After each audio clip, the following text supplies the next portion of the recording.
This is a new one. Hello. And hopefully we are switching over and everything is working as it should be. I'm kind of trying to monitor. All right, so welcome to the first, obviously first, virtual hackathon for the Warren County Library System. My name is Sandy Roberts. I am the Makerspace coordinator for the Warren County Library System, and we are doing our best today to make this all work the way that we have planned. So I appreciate everybody showing up and joining in today. Let me go ahead and see if I can convince things to work the way that we need. Okay. Great.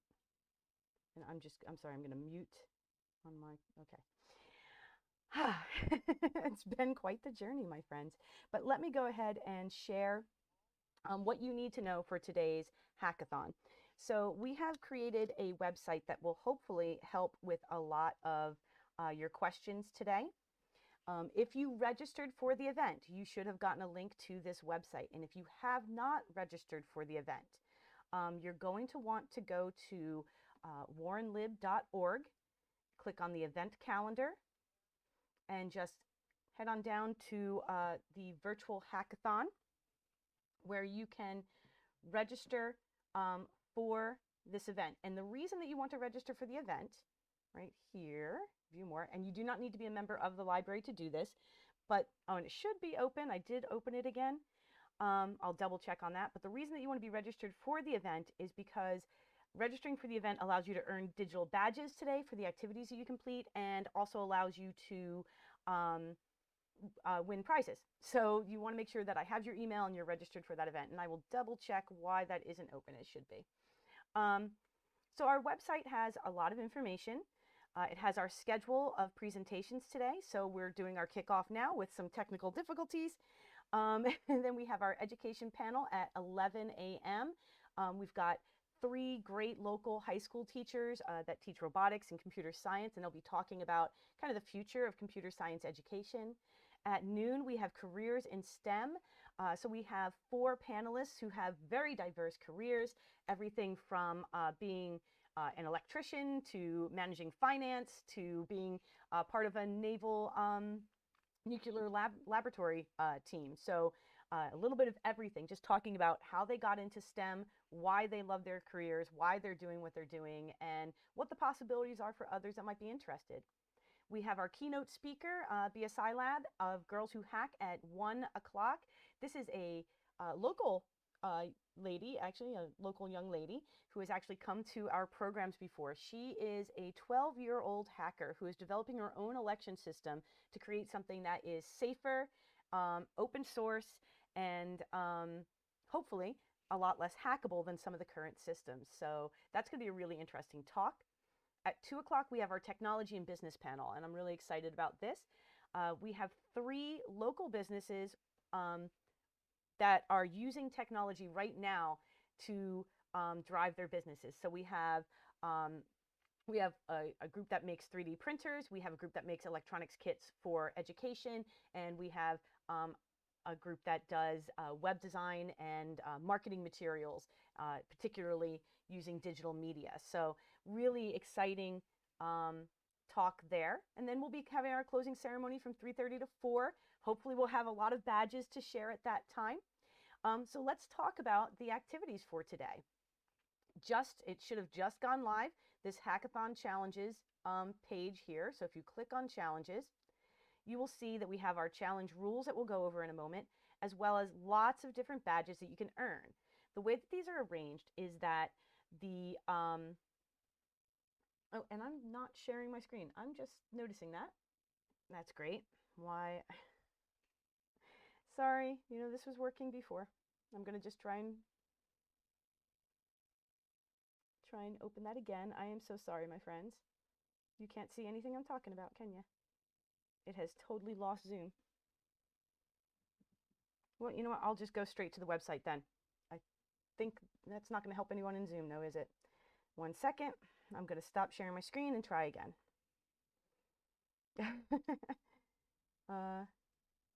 So my apologies as I try and get this figured out here. Okay, let us try this again. We want to share our virtual hackathon page. Come on, you can do it.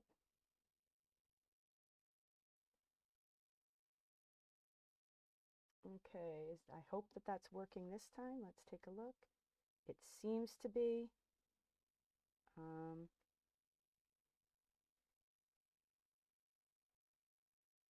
Yeah, Zoom and my software are not getting along all of a sudden. I apologize.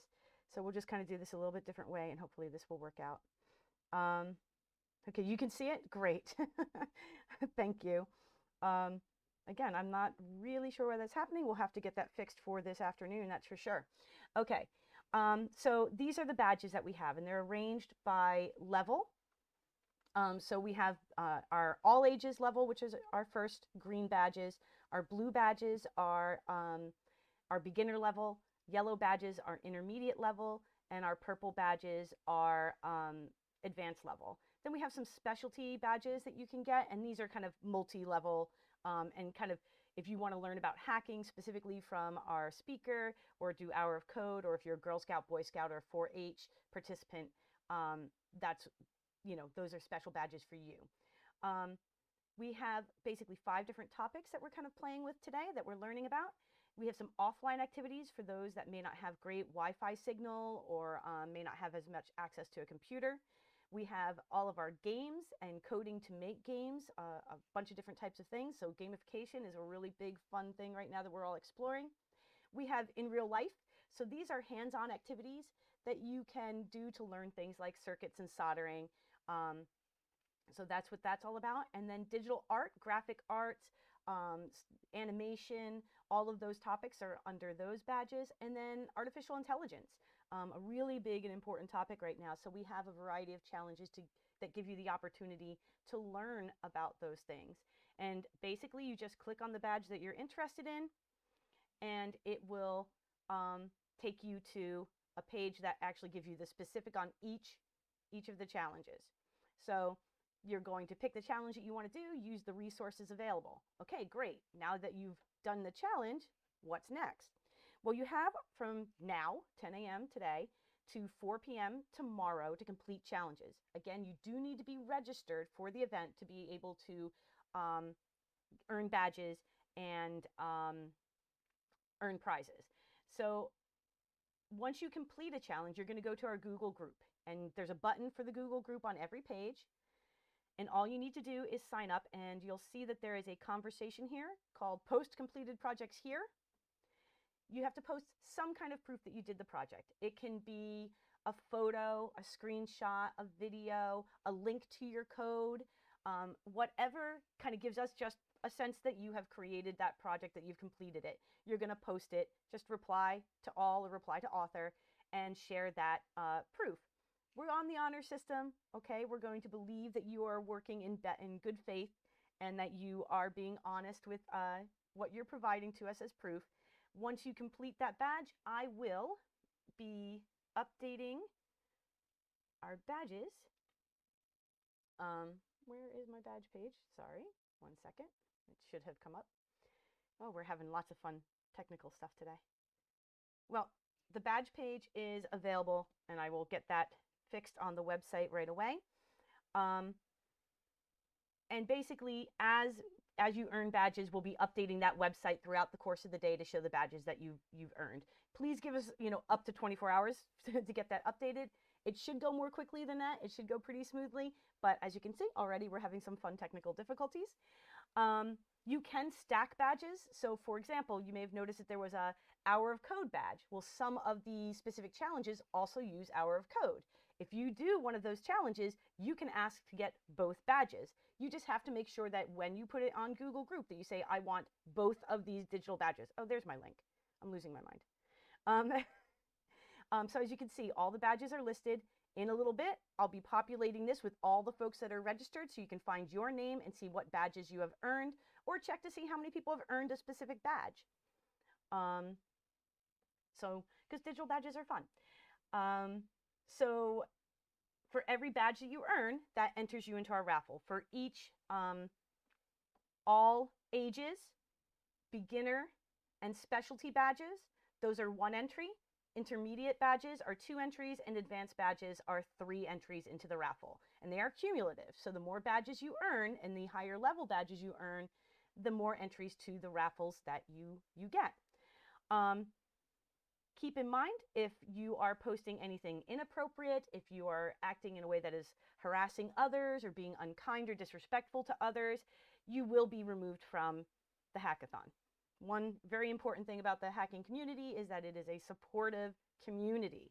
And if you're not feeling that you can behave that way, then we are going to ask you to leave. And if you don't leave on your own, then we will simply block you from the event. So I don't think that's going to be a problem. I've never had a problem with a hackathon before, but I got to officially put that out there. Now, I mentioned prizes.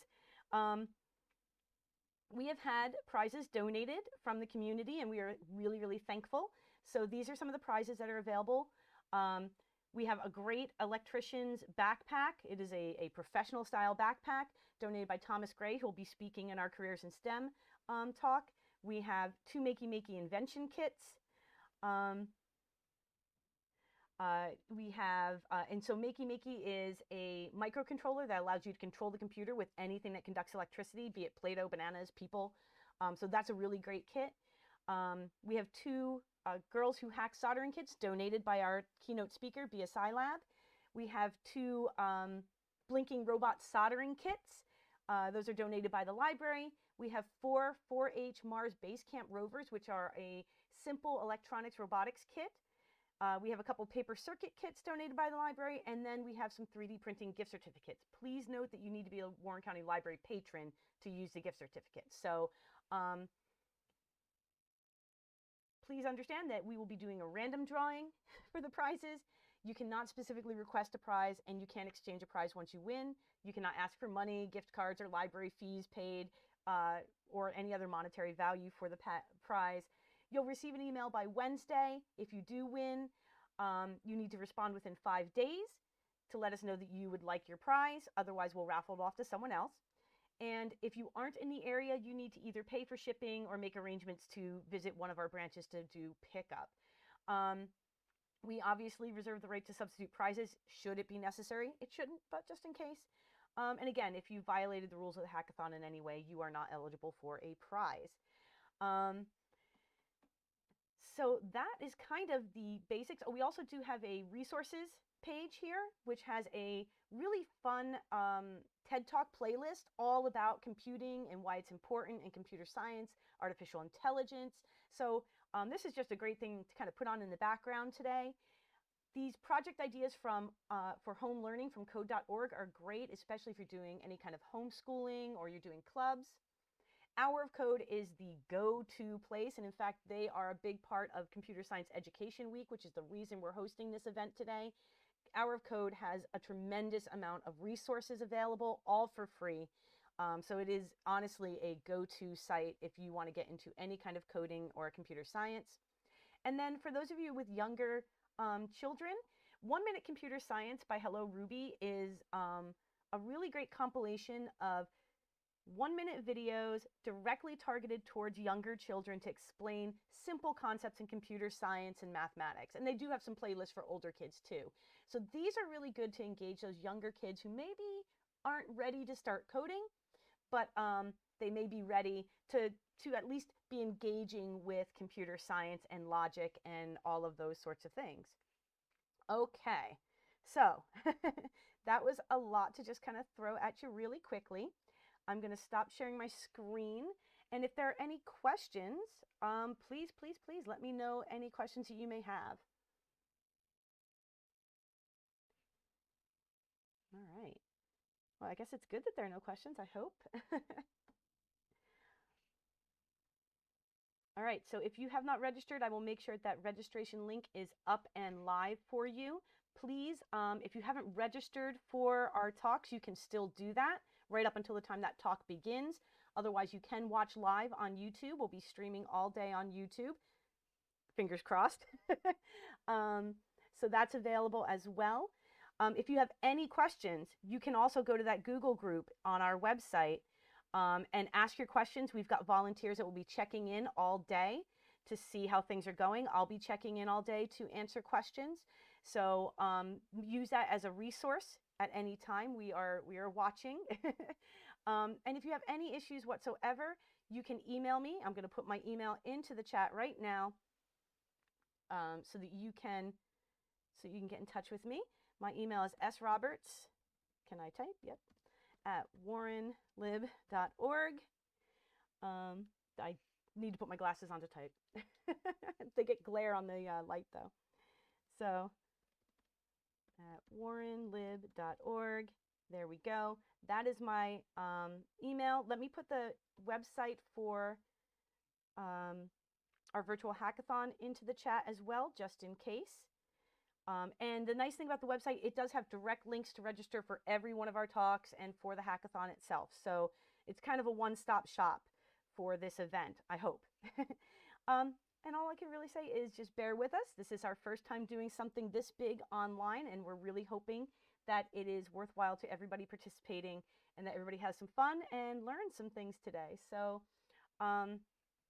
if there are no questions, I'm going to end this and get people going on their challenges. Any last questions? No? Okay. Well, thank you everybody for joining us this morning. I hope that you have a great day of hacking and coding and building and creating. All right. I will take care and see you all soon.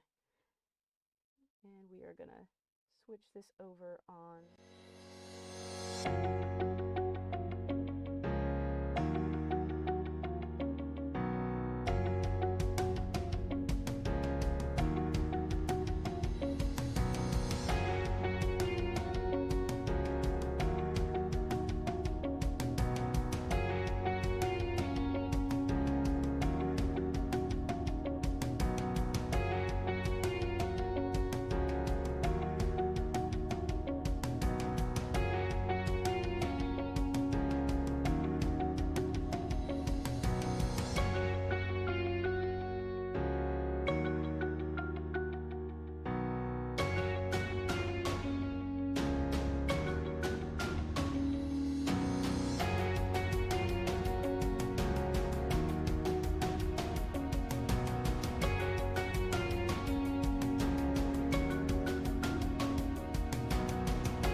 And we'll get started here. If I can convince it to go live on YouTube. We're having trouble with that, but we'll get it one way or another.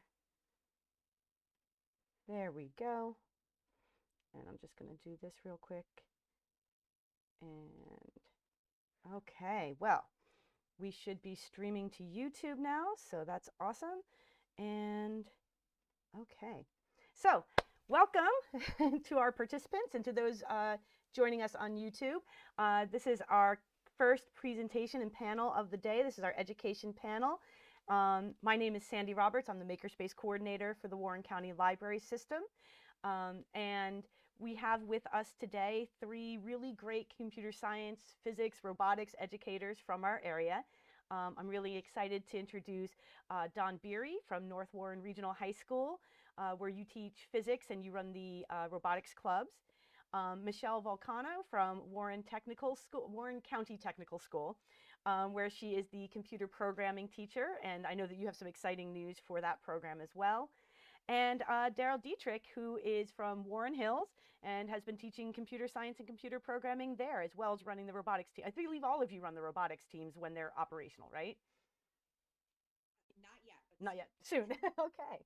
Well, I'm going to give you each a little time to tell us more about what you're working on. So just so those tuning in understand how we're going to do this, each of our participants today is going to give us a little 10-minute discussion on what they're doing, what their program is all about, what their students are up to, because our goal is just to inspire as many people as possible to consider computer sciences and computer programming as potential careers. And that starts in middle school and high school. And there's more opportunity than ever, I think, to learn those fields. I remember there was like one basic class when I was in high school. That was it. So it's really exciting to see all that you folks are bringing to the table. So Don, I'm going to kick it over to you. And why don't you tell us a little bit about what you're doing? Great. All right. I'm going to share my screen. Hopefully that works and everybody can kind of see what pops up. Let's make sure this works right. Does everybody see that? Yeah. All right. So thank you, Sandy, for the introduction. My name is Don Beery. I'm the teacher of physics and engineering at North Warren Regional High School. I've been the head coach of the robotics team and kind of the STEM program for the last 4 years. This is our 4th year doing robotics at North Warren. And of course, we are the Children of the Corn, which is the name of our team, because if you've ever visited our school, we have sports fields that are built in the middle of cornfields. So our name is a little appropriate. So to give everybody an idea of kind of what we build, if you see the little video that is playing, this is actually the robot that we built last year. We implemented an awful lot of new programs last year, including doing much more CNC work, 3D printing, some modeling, and this allowed us, as we progress through our robotics program, to build a cleaner, more refined machine. The robot has to meet constraints. Those of you who are not familiar with FIRST robotics, which I'm sure we'll all talk about a little bit, there's always constraints that the robot has to meet. In this case last year had to be about 3 feet by 3 feet, and in this case we had to go through a tunnel, so we decided we wanted to go underneath it, about 2 feet tall. Robot weighs about 135 to 40 pounds, depending on if it has the bumpers on or not. And it picks up, actually I don't have a picture in the video, but it picks up 7-inch rubber balls and shoots. And you can see our CNC work, we break for nobody, which is of course a reference to Spaceballs, because we have kids and we're having fun with all of the sponsors and everything that has been going on in FIRST. So like I said, we do an awful lot of this, but we also do a lot more. And I never want to say that our robotics program is just there to build robots, although that is what gets us all excited. One of the things that I am extremely proud of was through some of our partners last year. Our robotics team made 3,000 or more. To be honest, I lost track because I'll talk about our lead engineers, but our lead engineers took it over. They made and sent out over 3,000 face shields and over 5,000 ear savers to medical facilities all over the tri-state area, and then we wound up reaching out into South Carolina, North Carolina, California, and Florida, just wherever it was needed. We did a big partnership also with the Veterans Authority, where we sent face shields for those our vets who were not comfortable wearing a mask. So we do a lot of things in our community. It's one of the big, parts of not just FIRST, but of course our robotics team. We're in a small rural area, and we sure like to work together out here in Warren County.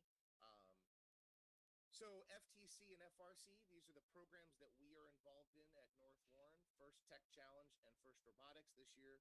Once again, sponsored by Star Wars, so that gets everybody excited, even gets me excited, because I haven't met a robot person, whether they're into mechanical engineering or programming, that's not a hardcore Star Wars nerd. And so we get really excited about this. And of course, once again this year, that is the partnership between FIRST and Lucasfilms. One of the things I have always found that's really important about our robotics team, and not all teams are like this, but a lot of them are, is that it is very student ran. So here's our team structure, and you'll notice that my name is not on here, nor is our assistant coach. I don't build robots. I don't ever build robots.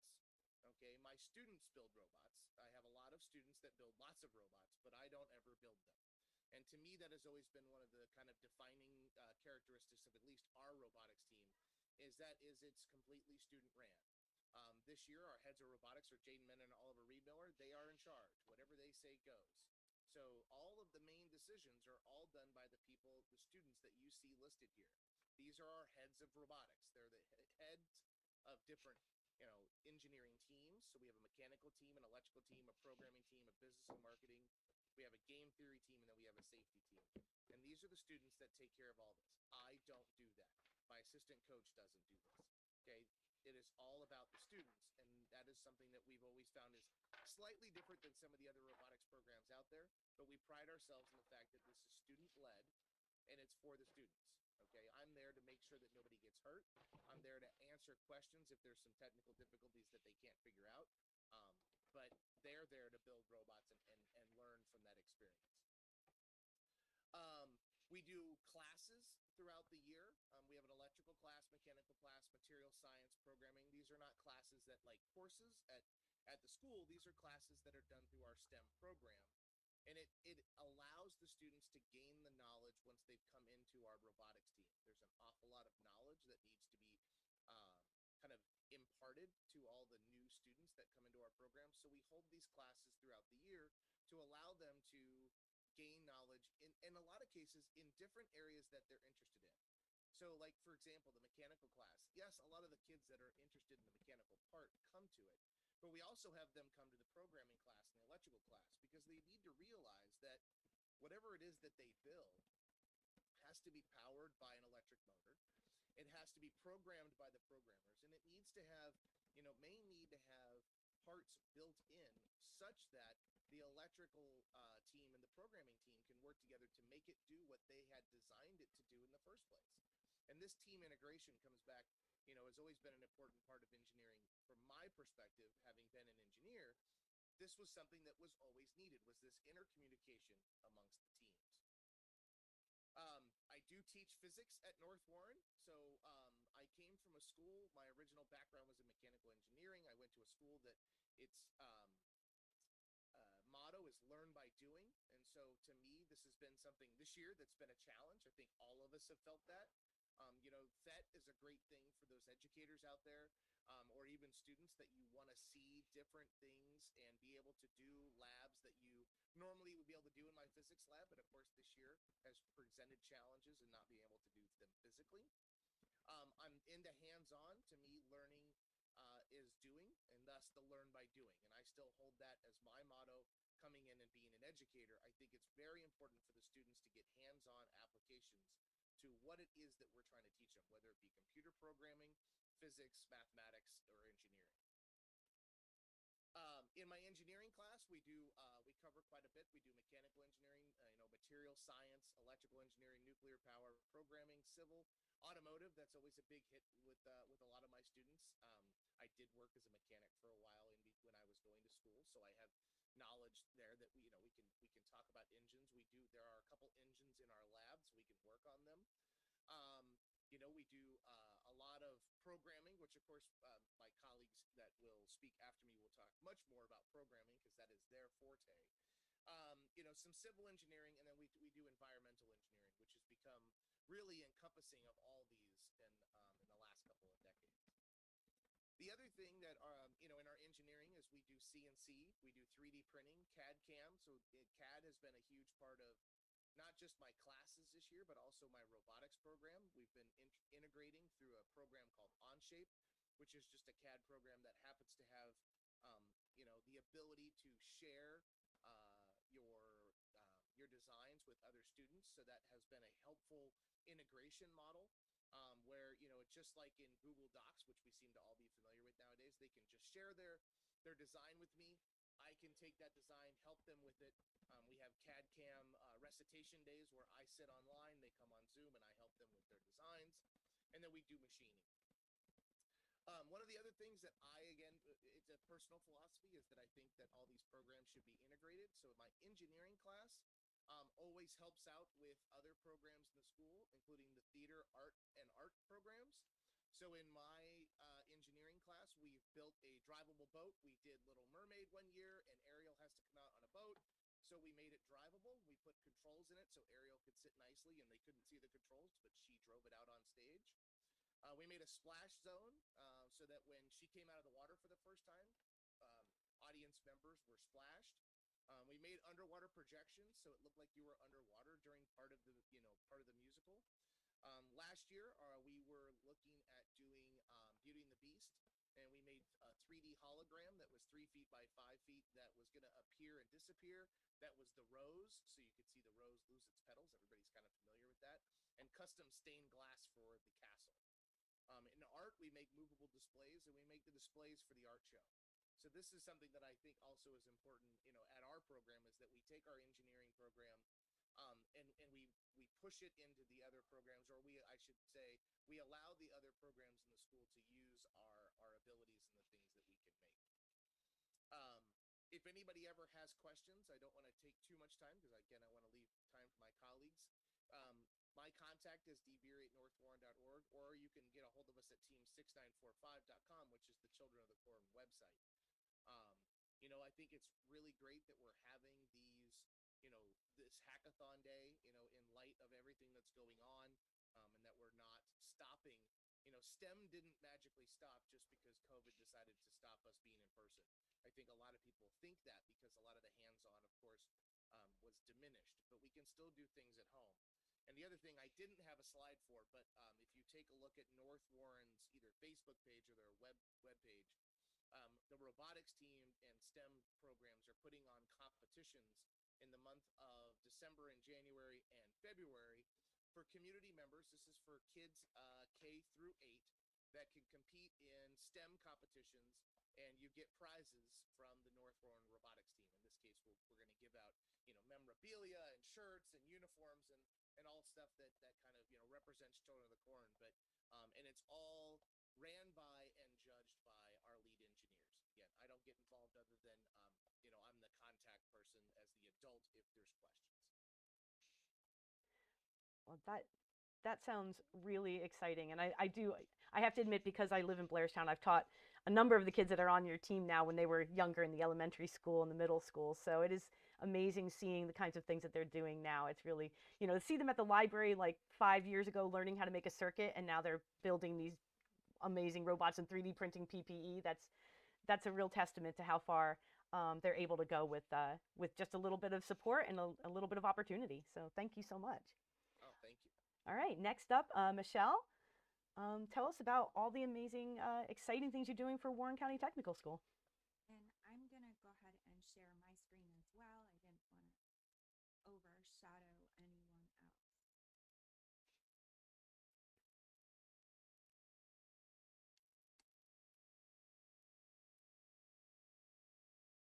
All right, so thank you for having me. That was a tough act to follow.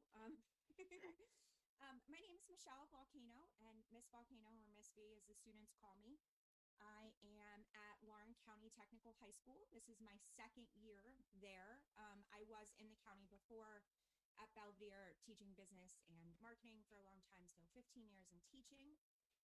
So that's a little bit about me. I have 15 years in teaching. My former certificate was business and education, and now I am computer science and technology. I'm also a Google Level 2 educator. I've been at Warren Tech for 2 years as an instructor of computer science and programming.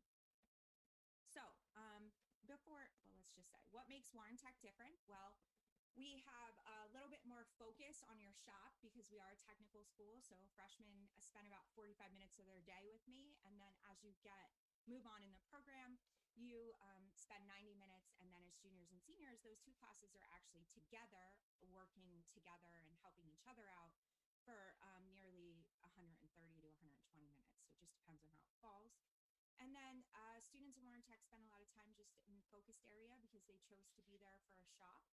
And we do have all of our academics as well. So we have extracurriculars and clubs. So bringing us into clubs, I'm just going to sit for a second. Robotics is a very hot topic in this forum. So let me take a step backwards. Our engineering shop runs the robotics program for our school. I know that we have one of the competitions that happens in the area typically happens in our building. I had some of our senior programmers get involved last year to help with their robot. It was our goal to kind of merge those two programs together this year and engineering work with the programming shop as well, especially the upperclassmen. So with COVID, that's kind of on a standstill right now. Not that we haven't decided to do any robotics, but with that teacher being new and just not knowing what's going on, I'm not sure how much of the push forward will be happening for that this year, but that is 100% of my professional goal is to merge our two classes together to really put a lot of what our first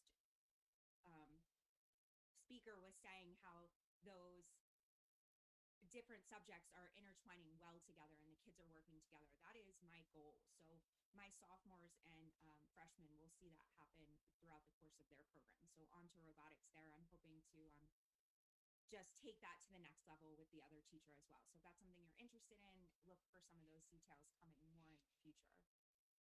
So what's really exciting about our shop is, and I actually haven't even told all of the students yet, I have a few joining me on screen right now in case you have any questions, but we just got approved for a 15 credit series through Warren County, which means that when students leave my program, if they start in a 4-year sequence, they will end up with 15 credits when they leave.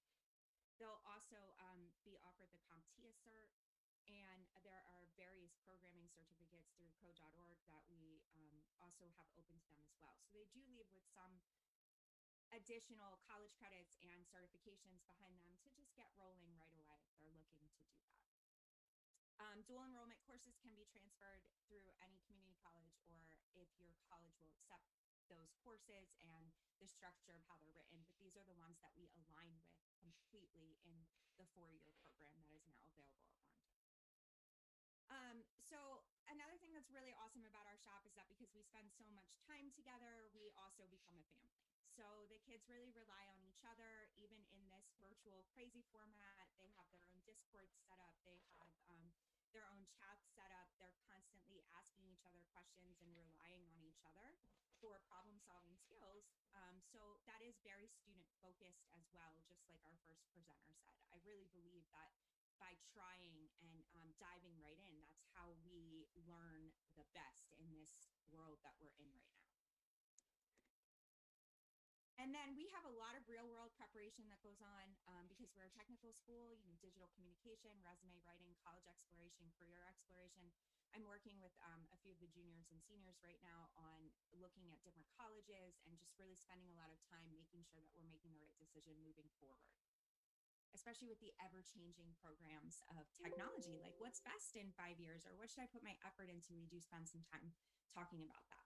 So my shop right now is considered programming with that computer science additive. So here are the things that you could expect to be learning in year 1, 2, 3, and 4 currently. Now, when we get to year 4, that really depends on the students. The students I have right now are very focused on cybersecurity. So that is what we are headed into in a more robust span than we did last year. And then they're also working in the virtual reality and mobile development, because those were the points that this particular class was looking to move into when they left. So that's what we're working on. So year 4 is kind of up in the air just based on the needs of the students in those years 3 and 4 programs. I'm happy to learn whatever it takes to make sure that the class keeps progressing in the way of the job market, the way of the technology field, and the way of the software field. So it's just a little kind of bullet point of what we're doing in each year. And then here's the physical space or the classroom right now. It looks a little dull because this is my first year in this classroom, but we moved to a much bigger space this year. So when we are ready to start working with other kids and our robots, we will have be able to move the spaces out and have a lot more table room to set up. And then, I have some student examples here if anyone's interested in looking at some of those. I also have, I believe, some students on with me right now if anyone has any questions about our program or just how a typical day looks for them. And if you're in search of any more information about our school or about any of the programs or courses I'm teaching, here is where you can get some additional information. And I just want to say this, some of computer science is the way of the world. So you don't have to be a superhero with a cape on. Learning to program gives you all kinds of power. It gives you problem-solving computational skills, just the fundamentals of the 21st century. And it's really easy to get started, even if you're at home and just want to start to tinker. There's a lot of websites that can get you started with hours of code or just some good resources to dive in there. Also, don't ever be afraid to reach out to your school system, your district, and just see what they have to offer, because if you have an interest, there is probably something at your school that will support you to continue to move forward in that field. And especially right now, I know moving on, we are going to need a lot of programmers, computer science, software engineers, and there's just so many jobs we don't have enough students and young people to fill them. So what a wonderful career to get started in. So if you have any additional questions, I'm so more than happy to talk with you. And just thanks for having me. Here's my name, my contact information, and hoping we can get involved next year in next year's hackathon. Thank you. All right. Well, thank you so much for that. And I mean, full disclosure, my daughter attended Warren Tech, actually in the engineering program. So she found that tech was just a really great option for her because of that shop experience. So it's great for, I do recommend for a lot of parents, if they have kids with ADD or kids that just really learn best through tactile and kinesthetic, work, it's a great option. And I'm so thankful that we have that in our county. New Jersey has a lot of great technical schools, and I think that that's a wonderful, wonderful thing to be able to offer everybody. Thank you. All right. Next and last but not least, we have Daryl. And Daryl, you have many hats that you wear, not just teaching at Warren Hill, but I know that you've been working with New Jersey, setting standards for computer science across the state and really working to get computer science available to as many students as possible. So I'm excited to hear what you've been up to. Thank you, Sandy. Just want to make sure you can see my screen at this point. Yep, I think I can see it. Yep, we're good. All right. So first of all, I just want to start with saying how inspiring it is to hear other things happening in Warren County associated with STEM.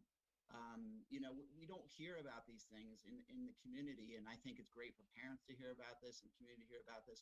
But I also think it'd be great if we could collaborate as districts and work together as districts. And I know, I am a volunteer mentor with the robotics, so I don't run the robotics at Warren Hills, but I know we've worked with Don with that some.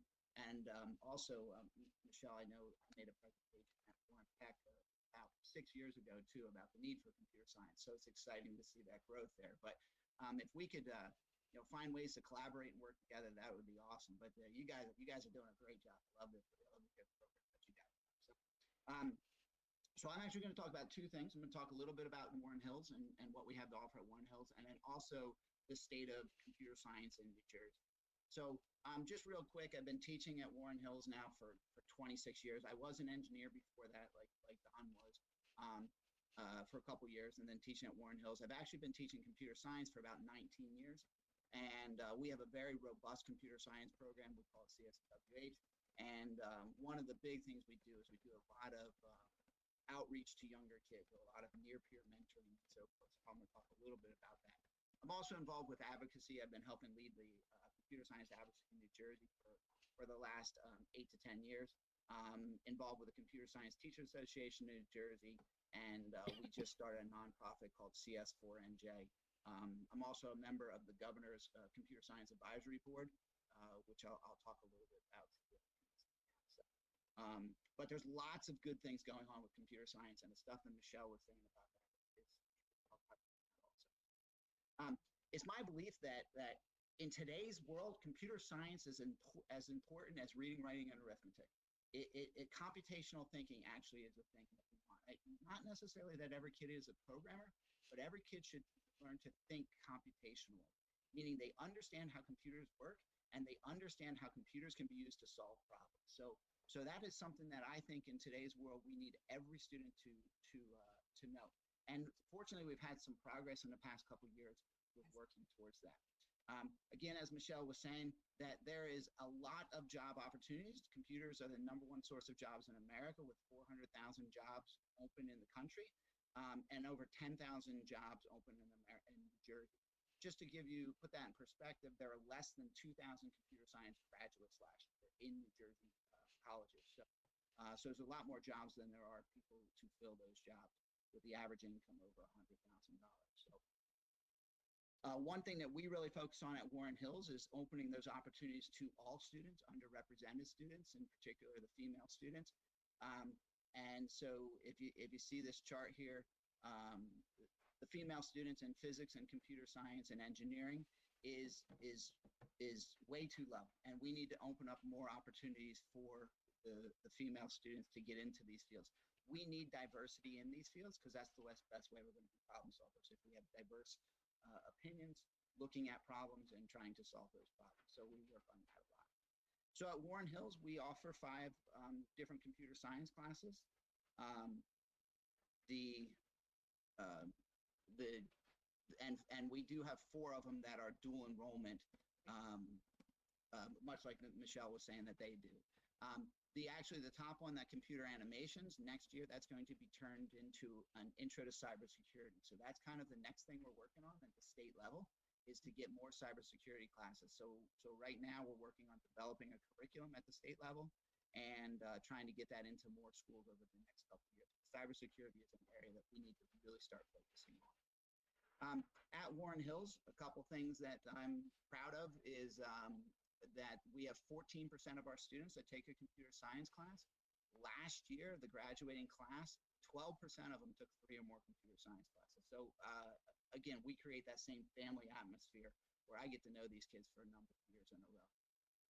44% of our AP students were females, compared to the national average of 29%. And our females have won lots of NC WIT awards, and also participation in the Girls Go Cyber. We were one of the top in the state of New Jersey. And we do have alumni working at the top companies. I think right now I have 8 or 9 alumni who are working at Google, and I think 3 at Microsoft and 3 at Amazon. A bunch of engineers down at Lockheed Martin. Proudly say my daughter is an engineer for Boeing, so she does that. So she's heard my speeches so many times that she followed along and went in that same direction. So she's doing great down there. Just a little bit, some of the projects in the advanced topics class. This is the capstone type of class. So that's a 3D printed hand that would be for somebody who didn't have a hand that they could strap on. But my kids took it a step further and they hooked it up to I forget what that's called, a mind something. But basically, it reads something with brain waves, and we actually were able to have it move a finger by thinking really deeply. So that was an interesting thing. The middle one's a robotic arm that was being thrown out by a pharmaceutical company. It came with no software, and it took my kids 2 years, but I had some students last year. That one's just an RC car that they wrote an app for it, and they had it voice activated, and they had cameras on it and all kinds of different things. So just some examples of the project. I'm not going to go through this video. It's a nice 2-minute video if anybody was interested in seeing it. But it just is really what we do to reach out to younger students and to the community. So one of the big things I believe in, and much like the other 2 programs there, is that it's more than learning computer science. Actually, it's much more than learning computer science. It's learning the people skills, it's learning to give back to the community. So we have a pretty robust program. Hope this doesn't go on.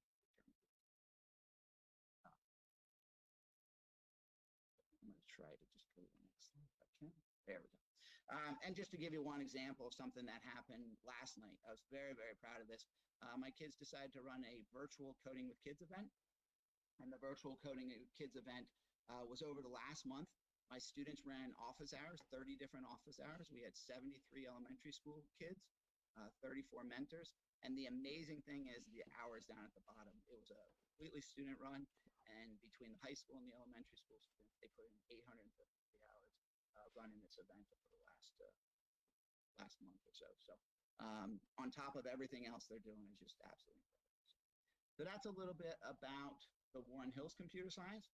So now I want to talk to you a little bit about the state.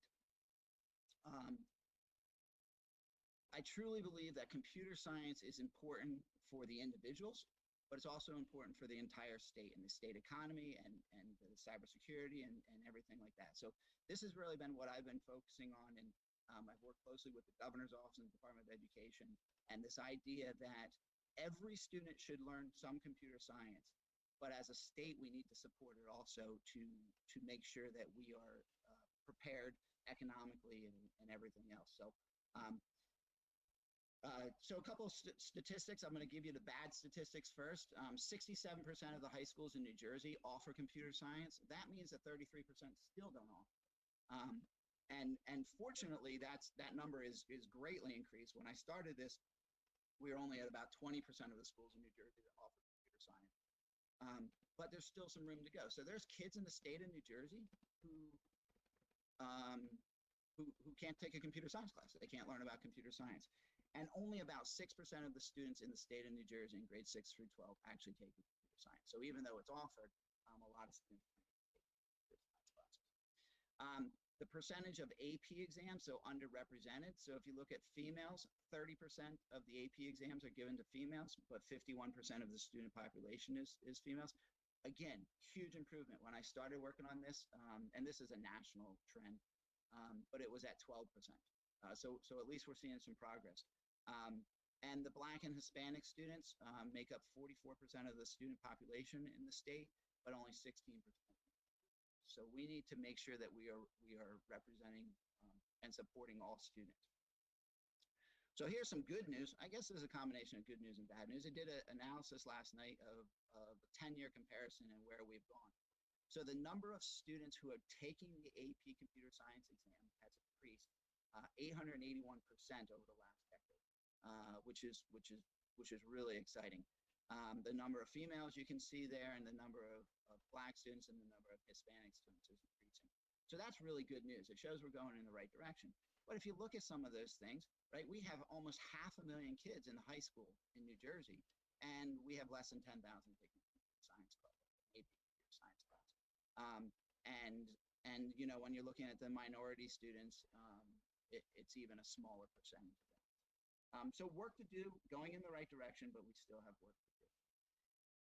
So this quote by Chris Stevenson really got me going in this direction, and the need to make sure that all students are studying computer science it really is a social justice issue. If we are not giving our students the opportunity to study computer science,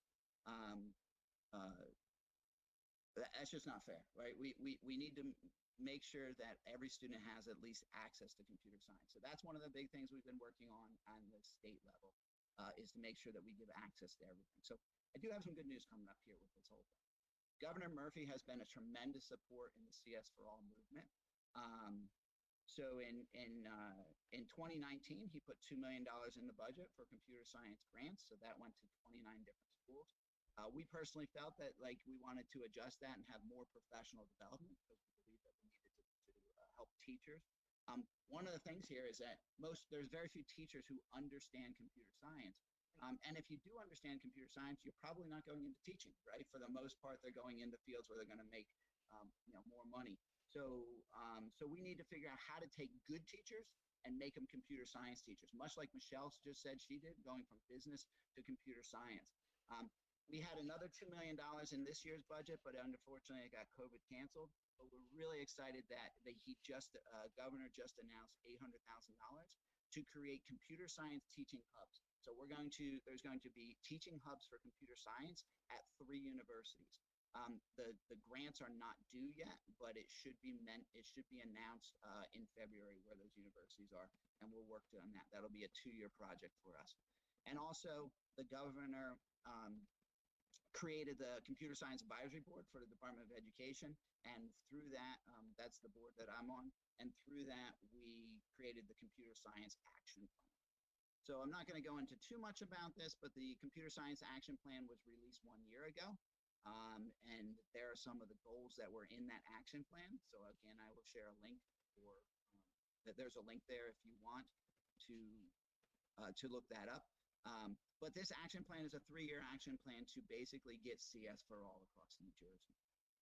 Unfortunately, COVID has slowed it down as it slowed everything else down, but this action plan is in writing and has been adopted, so it's there for us as we move forward the next couple of years. Exciting thing is that there are new computer science learning standards that were adopted this year in June. They will be implemented in 2022, and this first line to me is the most exciting thing about this whole process, is that by September of 2022, all students in K through 8 must learn computer science. So basically, we're going to have all students at all schools learning something. The problem is we have to train a whole bunch of teachers. We have 1 million students in K through 8 in New Jersey, but there's a whole bunch of teachers that we need to train. At computer science, all high schools must offer it. That's a law that actually passed but has not been implemented at this point, but we will see it implemented over the next couple years. It'll still be an elective at the high school. It will not be a graduation requirement. And there are some cybersecurity skills that are also in this standard. So again, as I said, I'm working with a small committee of people to develop a cybersecurity course for teachers who know very little about cybersecurity, but they want to inspire their students. So we want to make it so that somebody with not too much knowledge can present it to their students and be a lead learner in that process. A couple things that we're still waiting from the DOE, and I apologize, my PowerPoints are nowhere near as nice as the previous two, so black and white, very binary for me, I guess. But the computer science teaching endorsement has been approved by law. The legislators passed it and the governor signed it into law. We're waiting on DOE to release what that is going to look like. There's a CS specialist at NJDOE. They tried to hire somebody before COVID. That kind of fell through, and then it got stalled. My understanding is they may be interviewing people right now for that position. The computer science teachers hubs at 3 universities over the next 2 years to try to train teachers to be computer science teachers. And then the implementation of the standards starting in September of 2022 are the things we're working on. So if you have any interest in finding out more about this, I've got some links to different things. If you're a teacher and would like to get involved, we have a great listserv, cstanj.org. In there, you can find where the listserv is, and we share information. So we have 400 members on there, share information. We just started a nonprofit called CS4NJ to support the governor's action plan. And then code.org has some great statistics and also a great place to learn about computer science.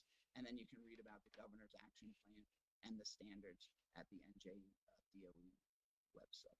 So I'm not sure that I stayed in my 10 minutes or not. I don't think so. But if you do have additional questions or anything like that, either about computer science at Warren Hills, or also just about computer science at the state level and getting involved with it, feel free to. So I think that's all I have. All right.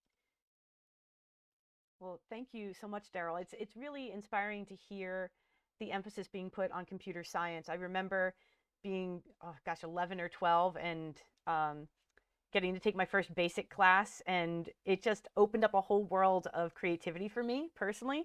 And yeah, I don't think I would have gone into, the field. I certainly never would have studied computational chemistry or things like that later on if I hadn't had that early exposure to make me feel really comfortable with computers and with a coding environment. So I think that just that early exposure, the earlier the better, is great. And it's funny because I actually left a private middle school where every kid got a year of coding as part of their curriculum. I was very lucky to get to teach that. But part of the reason I went to the Warren County Library is because I'm hoping to address some of our equity issues and be able to offer that to more. And, we definitely have to continue the conversation of how we can maybe use the library and leverage its resources to train more teachers and to get more folks in. Because I think it's hard because I know we all kind of have our own bubbles where we're working. And I think I forget who said, but we really do need to find ways to connect more and try and share resources. It's hard right now because I know we're all a little maxed out, but You're doing it right now, Sandy, so we appreciate that. But Sandy, you brought up one great point there when you said you do when you did computational chemistry. One thing that I really try to get through to my students is that computer science is not for those who want to study computer science.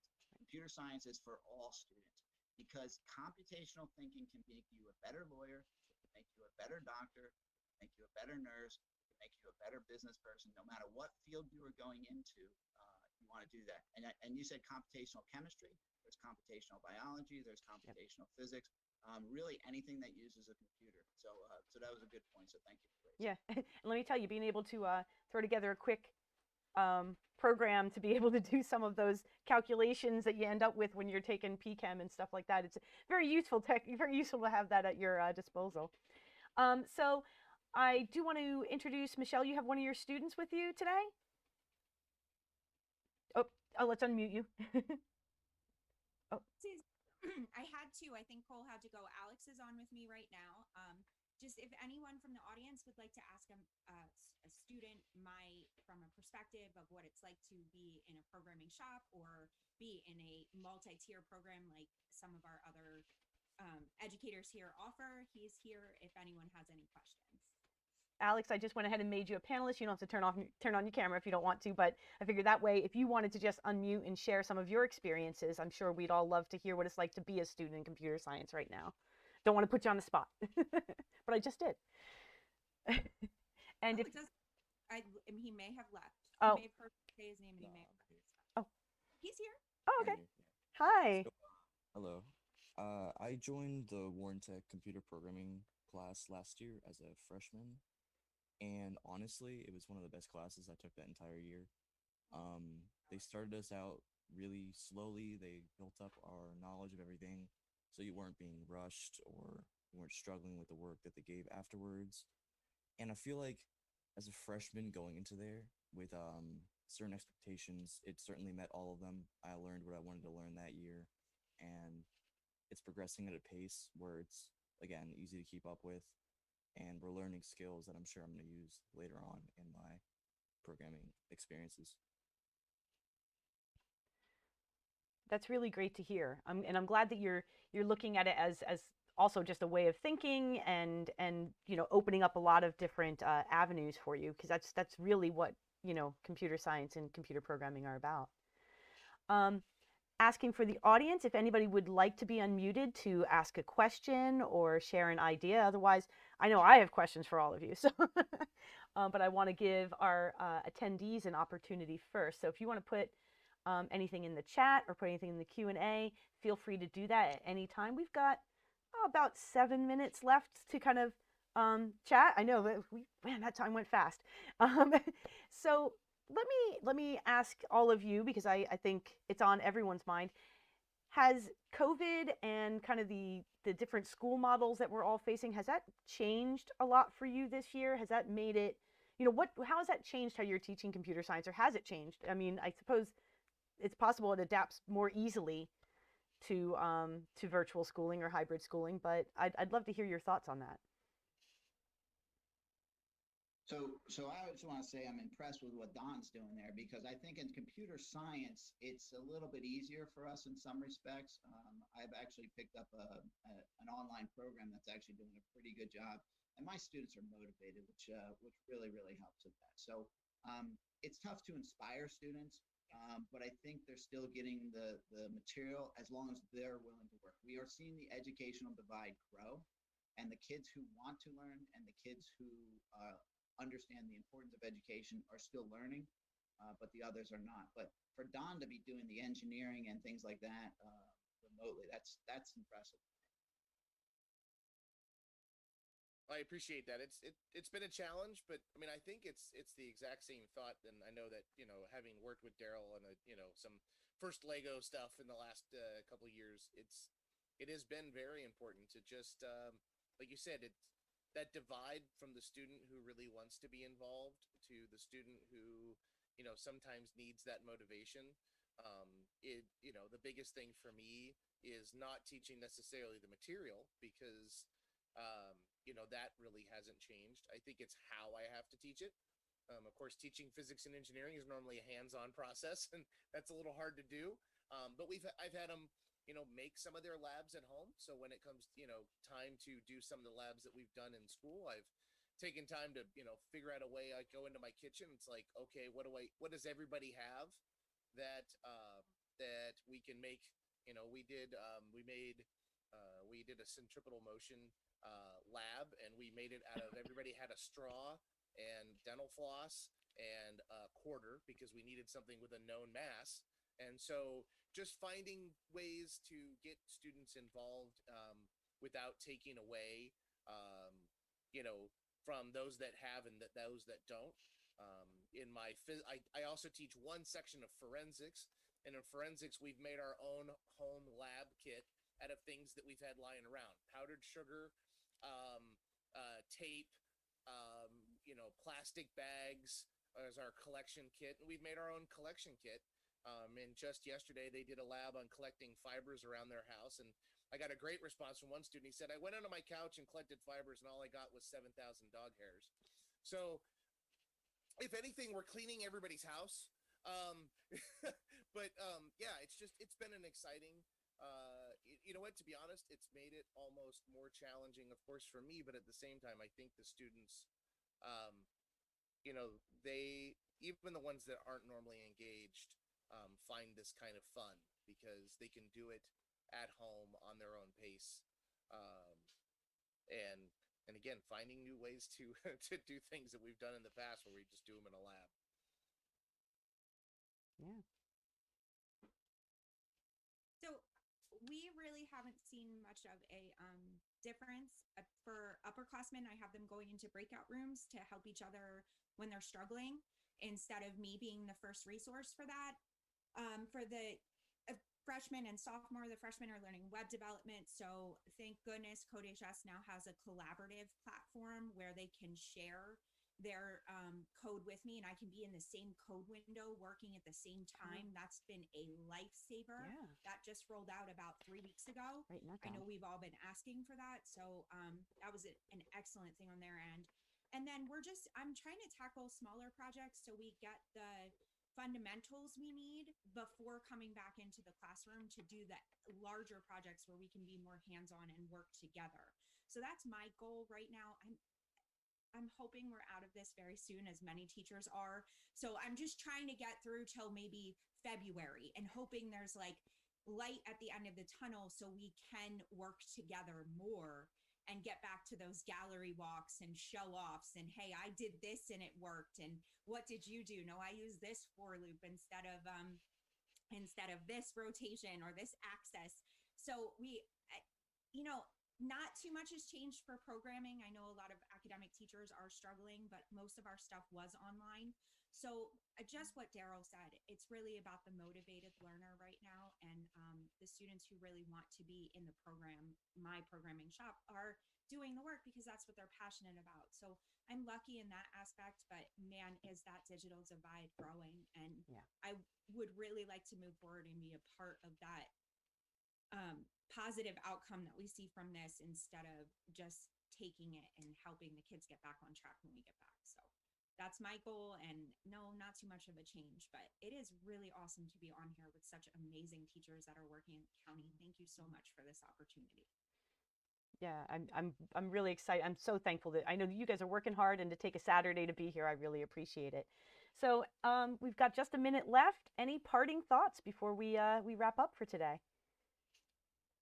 I think for me, the parting thought actually goes back to what Daryl said, that if those students that are watching, and for those educators, getting involved in computer science to learn the computational thinking will help you in not just all of your science classes, but, for the first, almost 10 years of my career, I taught mathematics.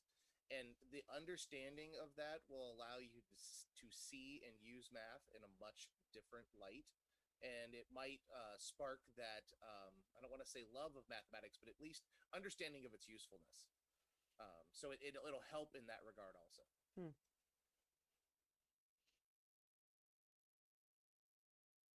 just to piggyback on that, computational thinking is an amazing skill for every student out there. Whether you are going into business, like Daryl said, it was not an easy transition for me to switch from being a business teacher to a computer science teacher, but my passion for the field is so much bigger than it ever was in business. So the confidence that it gave me, not only in my adult life, was just something I don't think that I could have gotten from anywhere else. So if our students are willing to take that chance to just try it out for 1 year, 1 semester, I think the outcome of that will be extremely positive for anyone who decides to give it a try. So for the people working behind those front lines, like Daryl, trying to get all of these changes made for our New Jersey students, we are just so grateful as a state for that, because the standards are amazing, and the doors that are opening because of the group of educators he's working with are just making things happen for all of us teachers like me switching into the field, and who are so passionate about teaching and just getting those students and reeling them in. So I cannot be more thankful for what his team is doing, what the state team is doing, and how we are moving forward with CS for All in New Jersey. I got goosebumps. Thanks, Michelle. You are exactly the type of person that we've been working to get. We want good teachers to become computer science teachers. And really what it's about is opening doors of opportunity. But as you're speaking there, like I've been thinking about that in a student perspective, we are opening doors of opportunity for students going so many different directions. My students leave college and they're all offered jobs, numerous jobs, doing well. But it's also opening doors of opportunity for educators. So if you're an educator out there who's thinking, I need to try something different, I want to learn something different, this is the time to do it. Over the next couple of years, whether you're in K-8, where it's going to be a requirement, or whether you're in high school where it's growing like crazy, this is the opportunity to get involved with that. So if you do have questions, I can connect you with some professional development. I can help you figure out how you get it started in your school. But in the next couple of years, we're going to see a lot of growth going across the state. And also the cybersecurity thing. I know nothing about cybersecurity, but I'm teaching it next year, so I got a lot to learn. So if anybody has any interest in that, but it's really about opening doors of opportunity. And I just hope that as a county, we can collaborate with it. But you guys got some great stuff. So Sandy, thank you so much for hosting this. This was really pretty cool. And even if nobody else listened, I really enjoyed it just talking to the rest of you guys. So this is awesome. Thank you. Now, we definitely have folks listening on YouTube, and we have folks here. So thank you, everybody, for all your time. And I just want to encourage everyone, learning doesn't stop when you graduate high school or graduate college. You can come back to coding and come back to computer science at any time in your life. I will speak to that as a person working in a public space.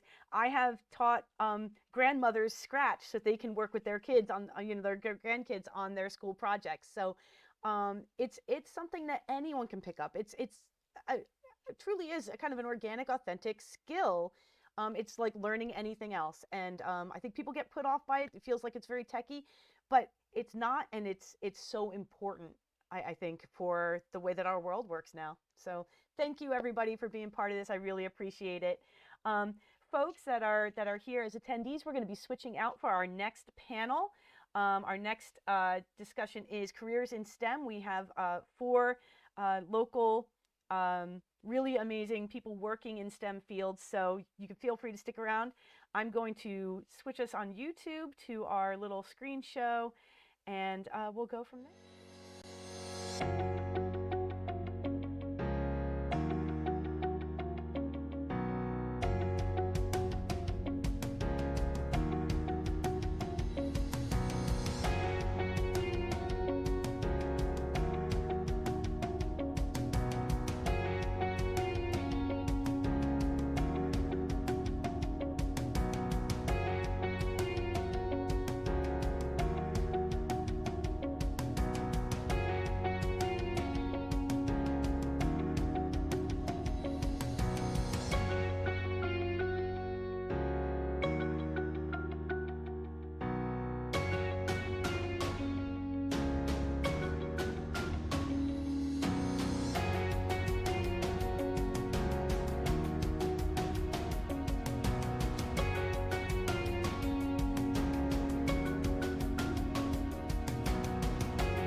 Okay, I have Gold switched is good. over on YouTube.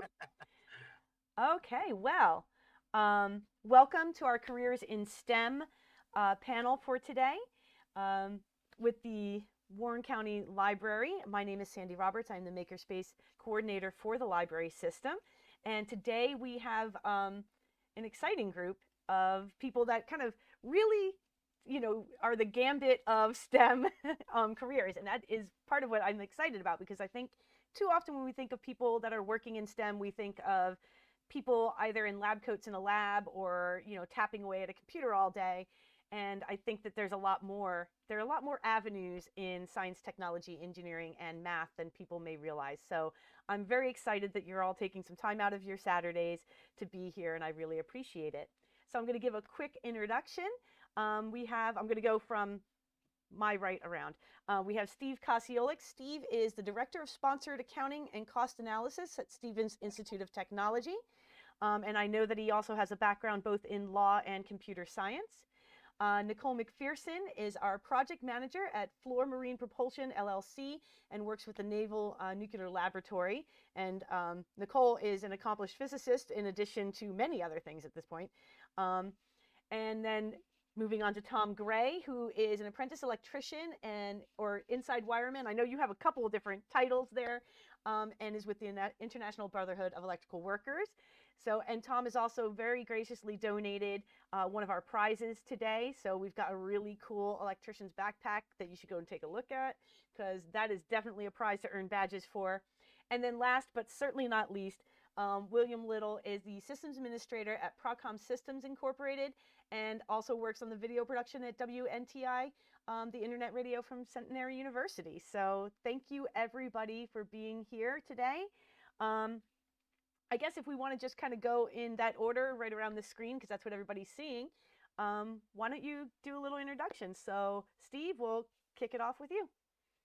Oh, gee, and everyone sounds so much more impressive than me, too. Let's see. Well, I'm Steve Kosciolik. I'm the Director of Sponsored Accounting and Cost Analysis. So what that means is I'm responsible for all of the research funding that is provided to Stevens Institute of Technology by various government agencies or private companies that want us to research things. So my STEM background actually started as computer science, and now I spend all of my time sitting at a computer doing exactly what Sandy said not all STEM people do.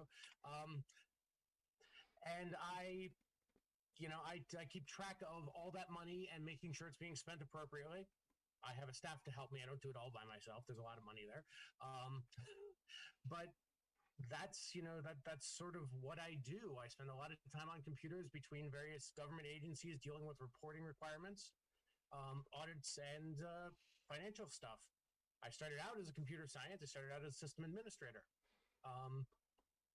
And through a weird path, I got into research and research tracking management, and now this is kind of what I've been doing for a decade. I have no idea how much more to say about this, so I'm going to pass things off to Nicole. Okay. You have to unmute yourself, Nicole. Yep, I unmuted myself, and then it seemed to have gotten remuted. That's how it works these days, I suppose. So I'm Nicole McPherson. I work at the Naval Nuclear Laboratory. I have a bachelor's degree in engineering physics and a master's degree in management. I grew up in rural Pennsylvania, and I got into STEM stuff fairly early in elementary school, but it wasn't really until high school when I settled on physics. I got a glimpse of nuclear physics at the Pennsylvania Governor's School for the Sciences, and I'm pretty sure we've all seen the periodic table. The professor showed us the equation that describes the stability of the atom's nucleus, and now I have my own personal copy of the chart of the nuclides, which is like about 5 times the size, and shows every one that has been made and how long it's been stable and whether or not it occurs naturally and how long it takes to break down. So that's me geeking out slightly. I really love having an elegant equation that describes why things behave the way they do. And that's kind of what led me here. In my career so far, I have operated a nuclear reactor. I've trained lots of sailors. I've done design of ships. I've worked at a shipyard on the construction of ships. I've worked on the Ohio, Virginia, and Columbia class submarines, the Freedom class littoral combat ship, and the Arleigh Burke class destroyers, along with their ballistic missile defense system. So that's pretty cool. What I'm doing right now is being the deputy program manager for the next generation training program. And what we'll be doing is building a full-size simulator, basically the back third of a submarine, in order to train sailors when the current ones run out of juice. Okay. All right. Sorry, Steve. Yeah, I got to admit that is that's going to be a hard one to follow up. But Tom, you're up. Love you. All right, good afternoon. My name is Tom Gray, and I'm an inside wireman for the Electrical Workers Union, which is the job primarily focused on commercial and industrial electrical work and construction. And I guess I represent skilled trade for the panel. And my career path to become a union laborer is a little bit uncommon. Because when I finished high school, I didn't have a great idea of what I'd like to do with my life. So what I knew is I wanted to get a higher education without going bankrupt. I wanted to serve my community and my country. I wanted to see the rest of the country and some of the world. And I wanted to work with my hands so that at the end of the day, I could see a physical object that I worked on, which is kind of an impossible list to achieve. So I joined the Coast Guard and managed to hit a bunch of those things. And that's how I became a machinery technician. And I was able to build a background working with tools. However, that wasn't a very electrically based job. If it had more than 2 wires, I didn't touch it. The electrician's mates did that. And so I learned engines, the mechanical side of generators, flame boilers, all sorts, dozens of pieces of equipment like that. Eventually, I decided to re-enter civilian life and ended up getting a job doing maintenance and operations for a monorail train. And that's where I started developing experience with electrical work, even though I didn't have a formal education in it. And I learned that, well, the civilian world isn't always as safety compliant as it's supposed to be or legally required to be. And we approached the Electrical Workers Union, asked them to explain how they could help us, and we voted to have them represent us on the railroad side of the IBEW. Life took a strange turn eventually, and I moved several hours away to be with the person I loved.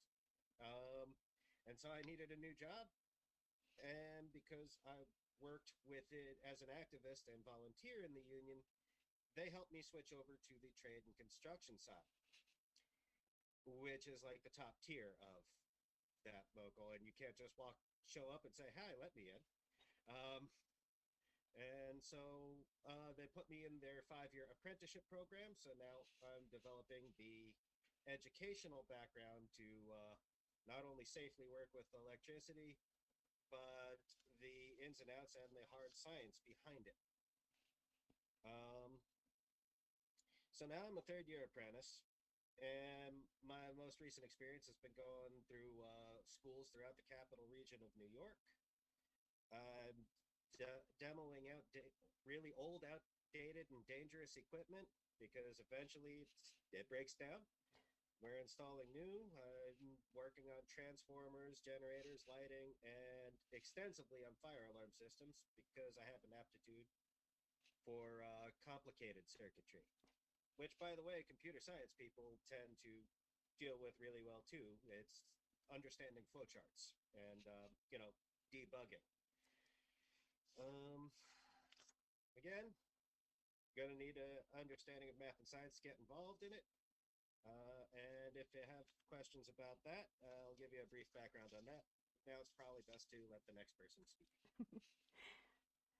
All right, William, that means you. Well, thank you very much, Tom. I'm William Little.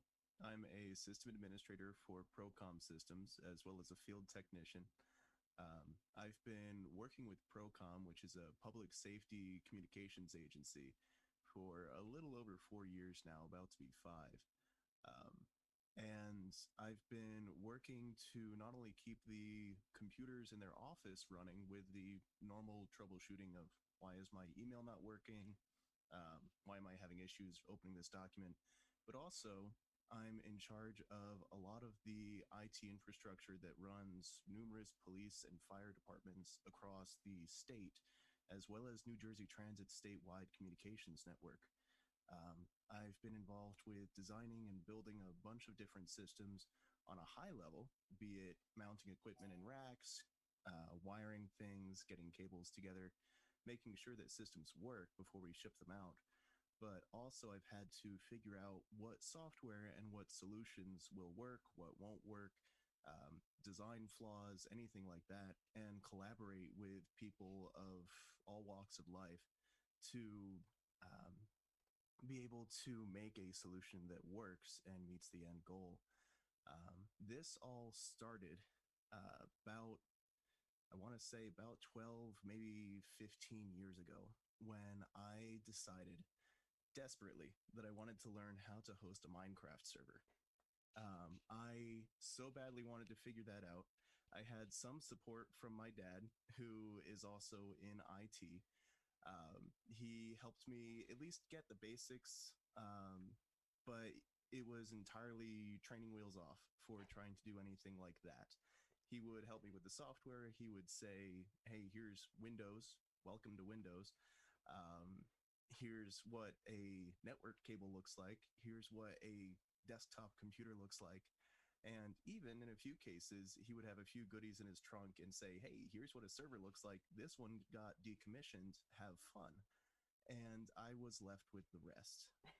I learned how to host a Minecraft server. In fact, I got somewhat good at it. For a while there, I was running a creative server purely for people to make structures, and that's it. And for about a year, it was within the top 20 servers in the US that people were joining and interacting on. Now, that has moved along a fair bit. Minecraft is Java based, so I had to learn what it's like to run with Java and what it's like to figure out plugins and what it's like to configure them. And that snowballed quickly. And on top of that, needing to figure out how to squeeze as much lemon juice you can get out of a lemon, because the servers that are decommissioned usually aren't that great. So I had to figure out how can I get as much performance out of this as possible. So I was figuring out networking, I was figuring out using freeware and moving from Windows to Linux and needing to evolve and push forward to do what I wanted to do. On top of that, for a while, I did have a great interest in audio video work, and I thought that the IT side would work perfectly in that. It did for some time. Unfortunately, WNTI moved in a different direction, and so did I. But I was previously a fill-in on-air host, as well as one of their editors to edit any pre-recorded shows as well as their commercials. And I got into that just by volunteering. There was a volunteer position open at the radio station, and they were looking for somebody to learn the ropes and do as much as they can. But really, at first, they were looking for somebody to handle a little bit of the day to day, getting the mail, sorting the CDs back into the CD library. But that evolved. Over about 4 or 5 years, they hired me on, and I became a part time editor. And I'm very thankful for that. That helped me push my skills as well.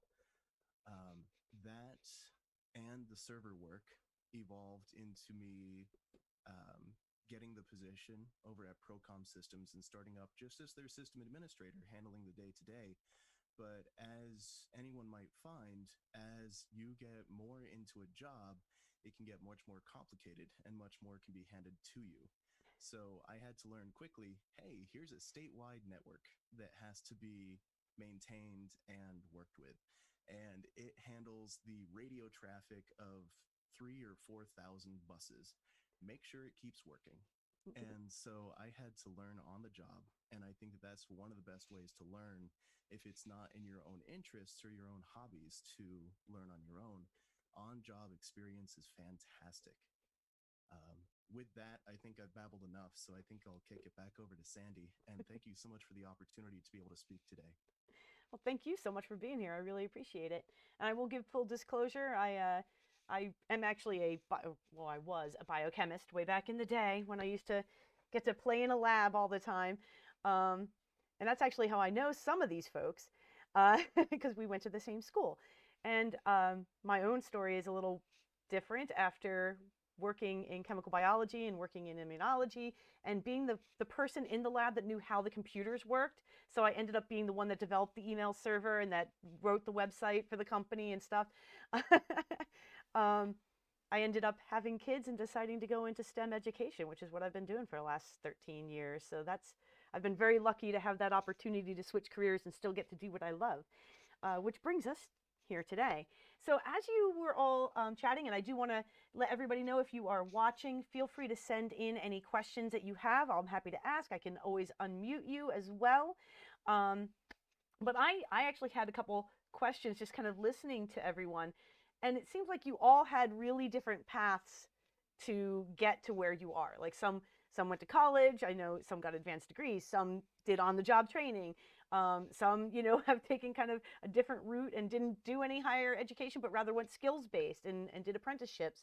What are your thoughts on that? What possibilities exist for kids today, and what would be your recommendations for maybe kids in high school right now trying to either avoid expensive education or, looking for the best opportunity out there? What suggestions might you have? Nobody wants to start. I'll start. Okay. If you're looking for a career, it has to be something you enjoy and will continue doing repetitively for a long time. So if your heart isn't into a career path, don't go for that out of some sense of obligation. I was taught you'll never amount to anything without a college education, and you have to do this and you have to do that. And it's like, I was told a lot of things that pointed me in directions that did not make me happy. So, if you don't find that career, because clearly I'm on my third now, it's okay. And don't be afraid to walk away from a career path or an education path that isn't right for you. Sorry, moms and dads out there, but not everything is achieved through college. College is a wonderful thing. It's not for everybody. And don't be afraid to do a vocation, and don't be afraid to do an apprenticeship. I think that's really great advice, because college isn't for everybody at all. It worked, for me, college was great. For my sister, not so much. Wasn't something that made sense for her. Even with my own kids, I've got one who is probably going to be college track and another who is already looking for internships. She's in her final year of high school, and college is probably not what she's going to want to do. But I think you made a really great point about, if the job isn't working, if the career isn't working, if the educational path isn't working, if you aren't loving it anymore and you have the ability to switch, not everybody may easily be able to do that, but if you have the ability to change that path, I think it can be really empowering to do so. And I mean, as someone who did that, I think it's definitely something that's important to do. Anybody else? Thoughts? If I could answer that, or at least offer my opinion on that. So I'm currently 25 years old, and I am still working on, I call it slow boating, through a bachelor's degree in information science and technology. Being in university has been a great opportunity, especially to learn online, which is a fair bit more flexible thanks to this day and age of information technology.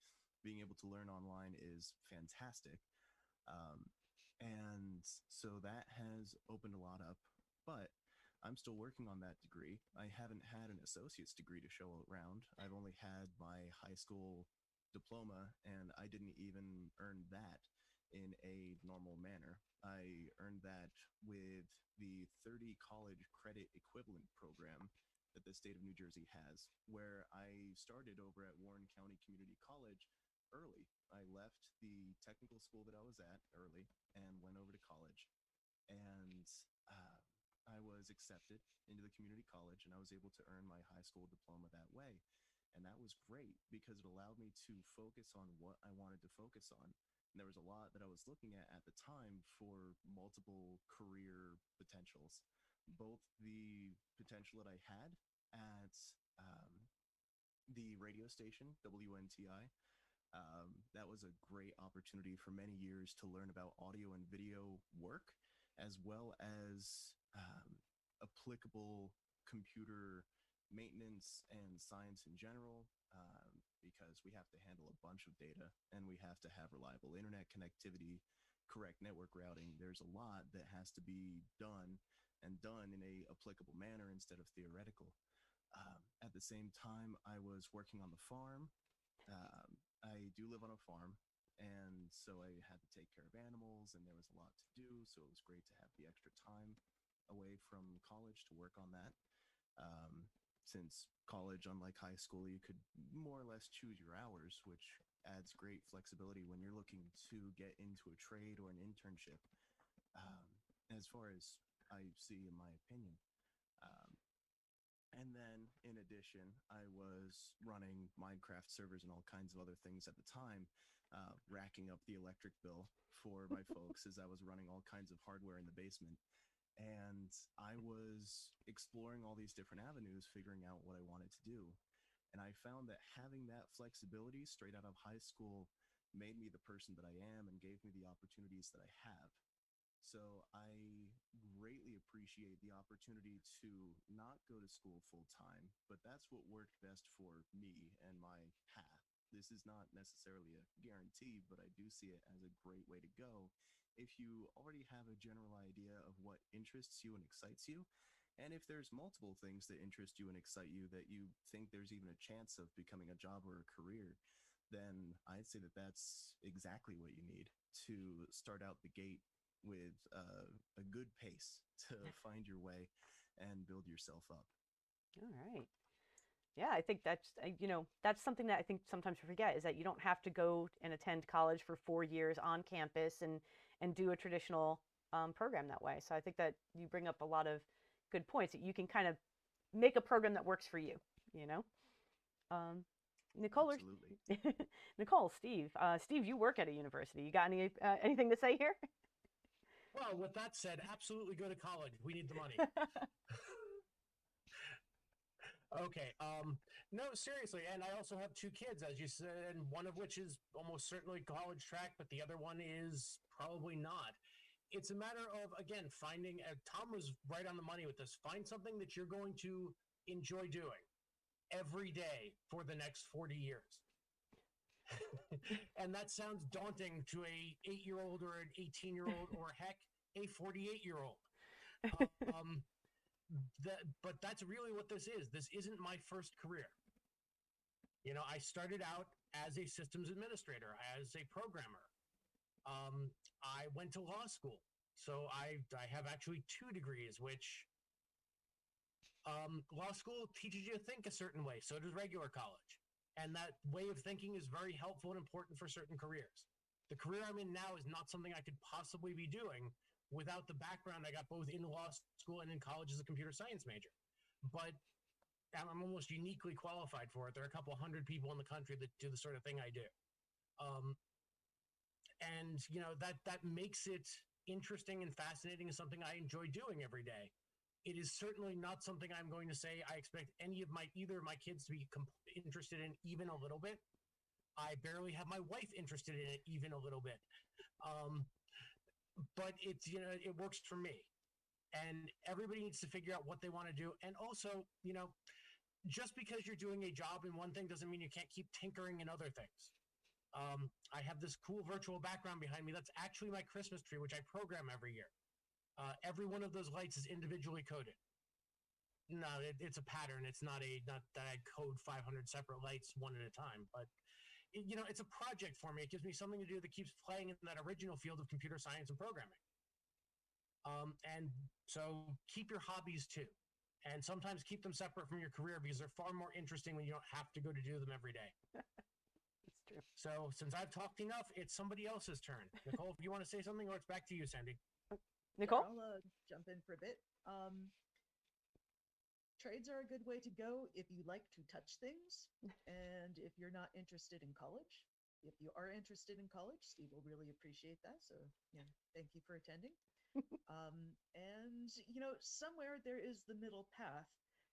If you are going to putter and work on perhaps an associate's degree, since that helps you get places too, try to make sure that it's an Associates of Sciences.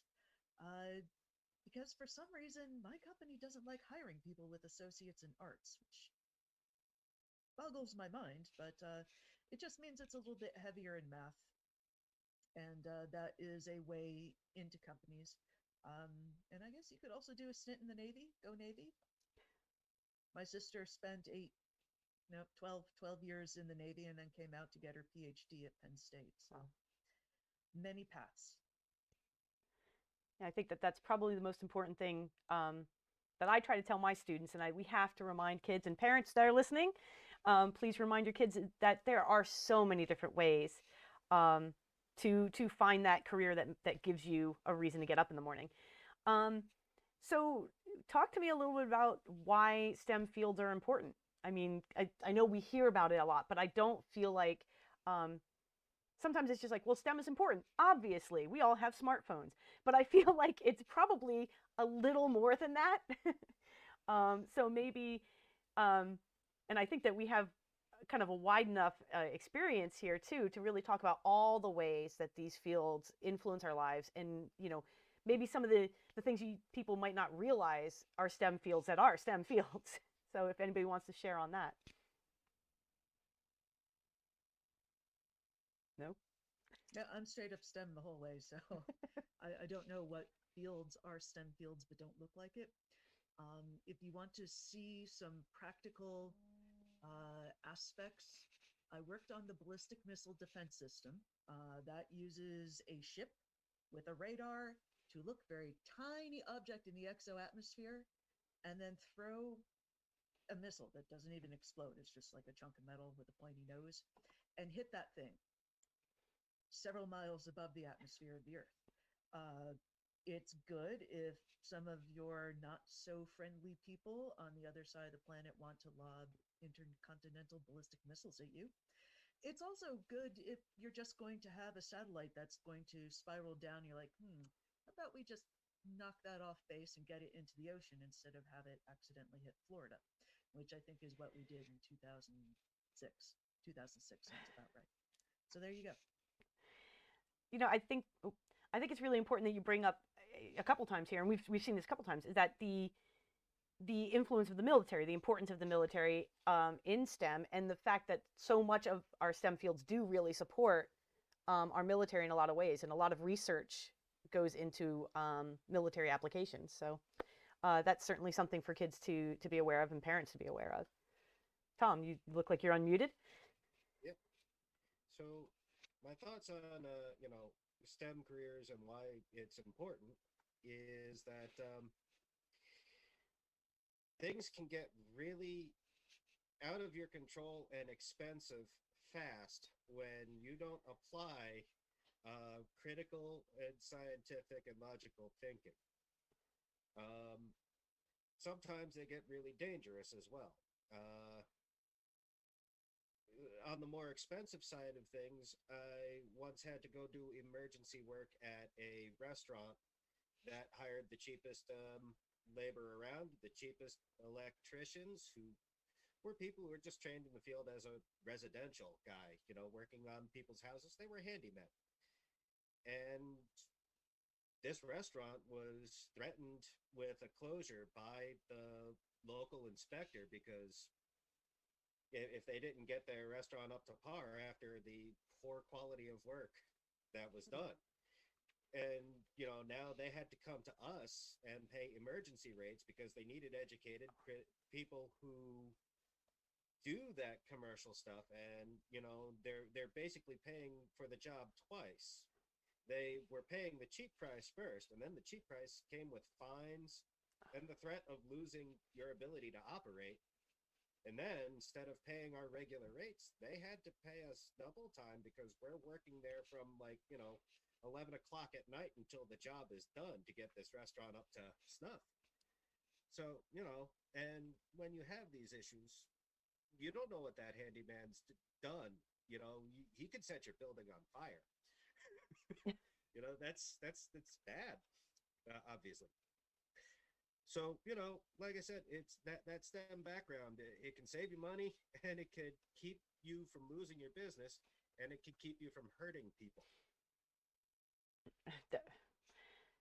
That is a really good point. And, I think in general, and this kind of came up in the previous panel, was just the idea that like computational thinking and the kind of scientific thinking that you develop when you are studying STEM or when you're working in STEM is a good way, is a useful way to think through so many of life's problems, so many of the challenges that anyone is going to face. It doesn't matter what field you're in. And I think when it comes to risk analysis, for example, or even, making medical decisions for yourself or your family, having any kind of a STEM background is going to make that just a lot easier because of the mode of thinking. Will, you look like you have something to say. I feel like you have something to say. Actually, the critical thinking had me thinking of a not always so thought about portion of STEM and general hands-on trade, at least maybe for this particular audience, which is automotive repair. And I remember critical thinking playing a interesting but unfortunately too late role when, for a small example, my mom's car needed a new alternator, the part that generates power from the engine to recharge the battery, run your headlights and all that. That piece had failed and it needed to be replaced. And that piece is just held on by 2 bolts right at the surface level when you open the hood, so it's easy to get to. The dealership wanted about $700 for that repair, somewhere in that ballpark. Unfortunately, I was about 5 minutes too late between the time that my folks had texted me to let me know about this and my responding text message saying, by the way, that exact same part number that is Honda's exact spec for that part is $120, and I can pick it up in town today. That to me is one of the simplest and smallest views of critical thinking being a money saver and a time saver, where you can think through something and say, this is something that I might be able to manage or can definitely manage or have managed it before. I'm willing to, in the way that Nicole said it, trades, if you're okay with touching stuff. If I'm okay with touching this, then I should be able to work on this. And unfortunately, the car had already gotten into the clutches of the dealership and the order was in. But that's just one of my favorite examples of critical thinking above and beyond IT and all the other communications work that I could talk about. I'd say that's the best example I have. Okay. All right, Steve, do you have anything that you wanted to add to that thought?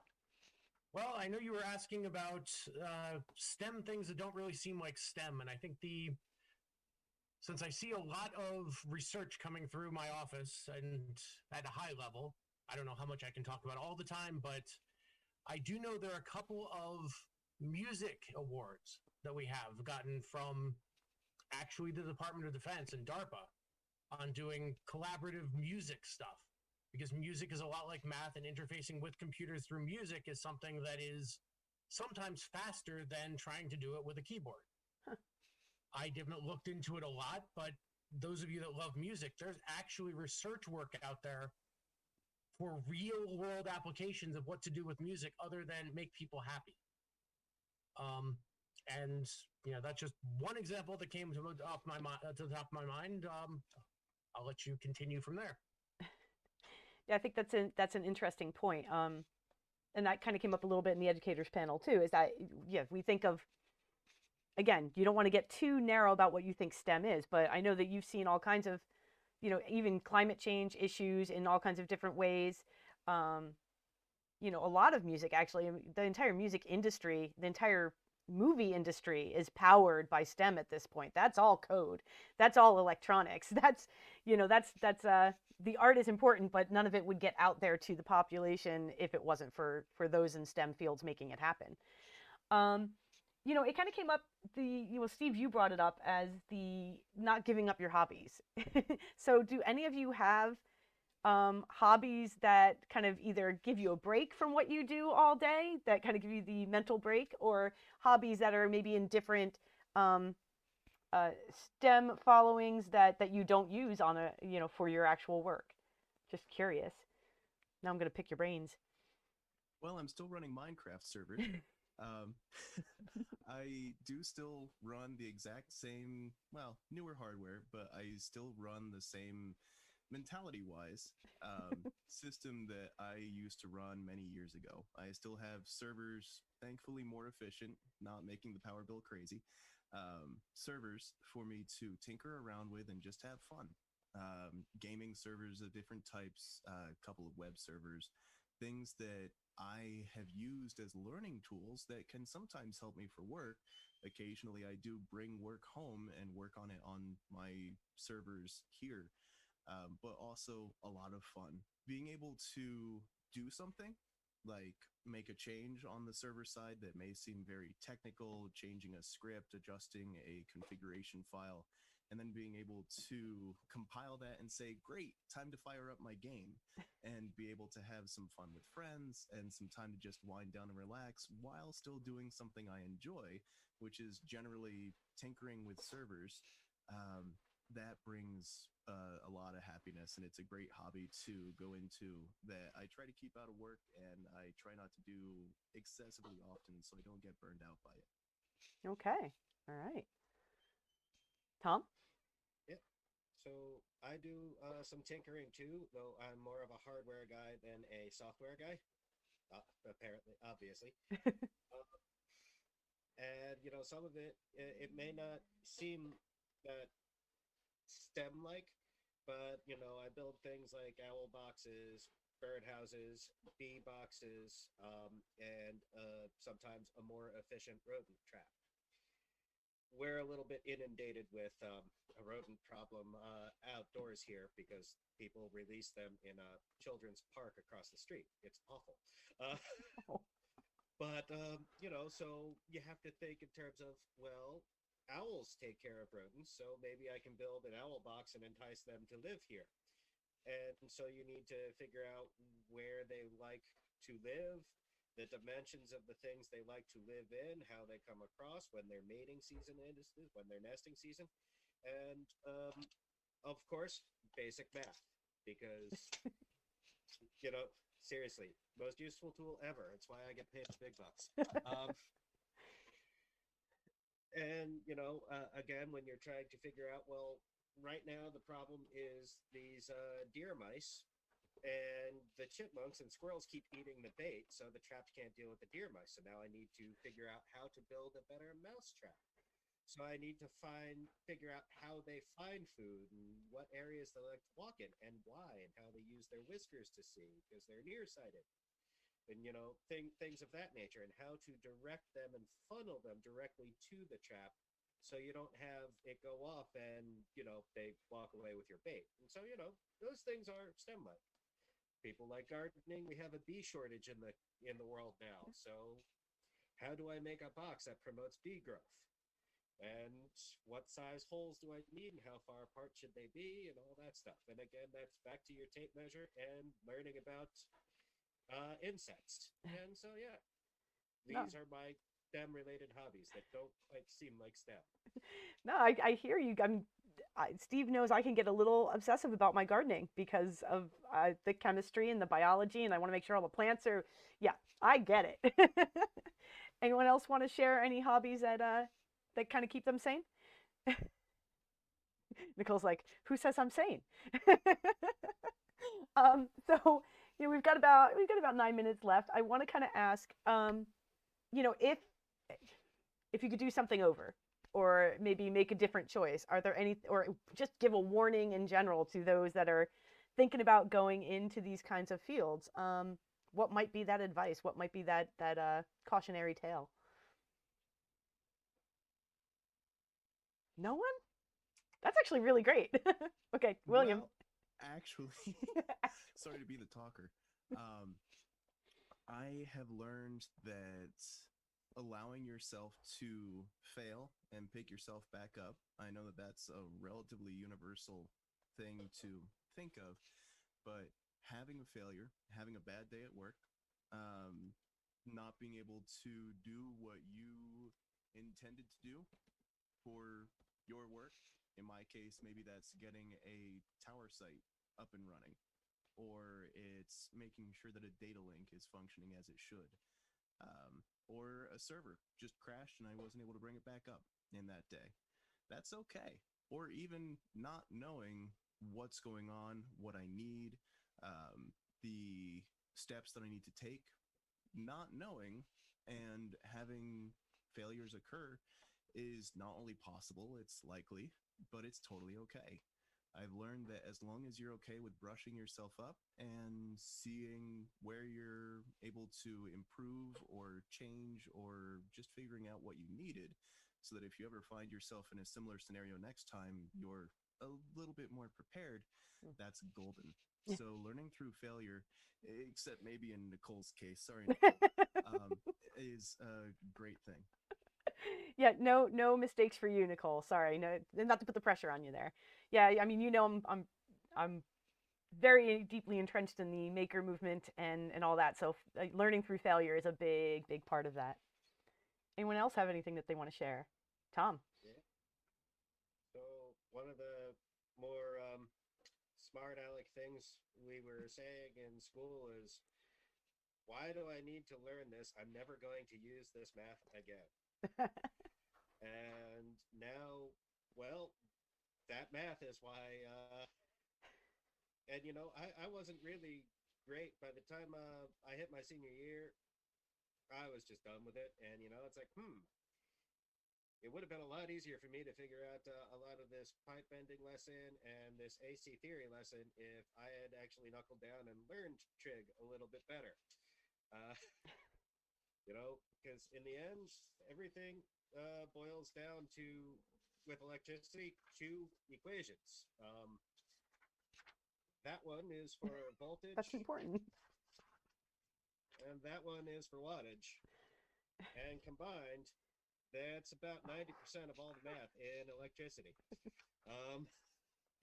Gets a little bit more complicated when you do phases, but it still boils down to those equations.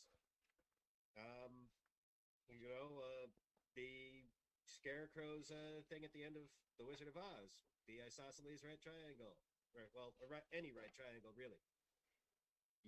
It seems stupid, but believe me, it came in handy. Yeah, I guess you never know what you're going to end up needing. So, you got to, if somebody had told me back in high school that all those English classes that I was really bored in were really important, that might have been a good thing. But I wish I had spent a little more time learning to write a little bit better, since I do that like an awful lot nowadays. It also occurs to me now, years after I left the railroad, I also used those triangles to make sure the brakes were working properly on the trains. Oh, yeah. Very important piece of information. I bet. Steve, you're unmuted. What would you like to share? Well, to continue with what Tom was saying, all that stuff you say in high school, why do I need to know this? And he said math. I'm going to say English and writing. I think I spend more time writing memos to people and responses to government auditors than I ever thought I would write ever. So all of that stuff you're learning in high school, learn it. You may not use it, or you may. I don't think I've used any of the stuff in the chemistry class for anything other than I feel like blowing something up tomorrow. Small and in the backyard, not like buildings. No building. No.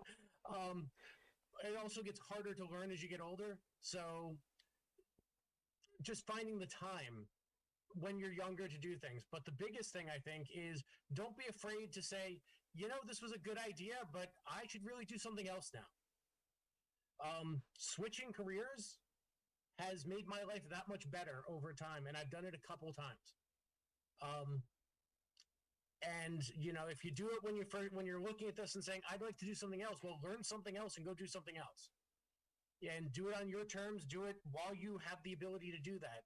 If you need to keep going to the job to pay the bills, fine, but learn something new and go try something new, because sitting at home and doing the same thing over and over again and getting miserable is exactly the opposite of what we want to be doing as makers and as people. Yeah, that's good advice. I forget what the estimate is now. They're saying that kids coming out of school now are likely to have up to 20 careers over the course of the time that they're working. So it's like that's going to be, yeah, more and more normal, is switching careers. And so being as flexible as you can and just banking those skills either in school or on your own time is worthwhile. All right. Unless Nicole wants to share on that. I still work in a place where there's a large number of people that have 15, 20, 25 years. A couple people who've been there 40. Wow. But it's a really narrow field. And even when I've moved to different parts, I keep running into people I knew in the nuclear community everywhere. Yeah, I went to Wisconsin. There's one right there. There's two of them. Why are they in Wisconsin? Why am I in Wisconsin? Because we build ships there. It's funny that you do kind of find these communities of people that you do run into over, especially as you start to specialize more and more. Yeah, I was on a panel last night, and I was like, oh, I know you and you and you, and oh, okay, well, we all know each other. Great, Okay, very last question. This is the lightning round here. What's the future? What is coming next that people should be paying attention to?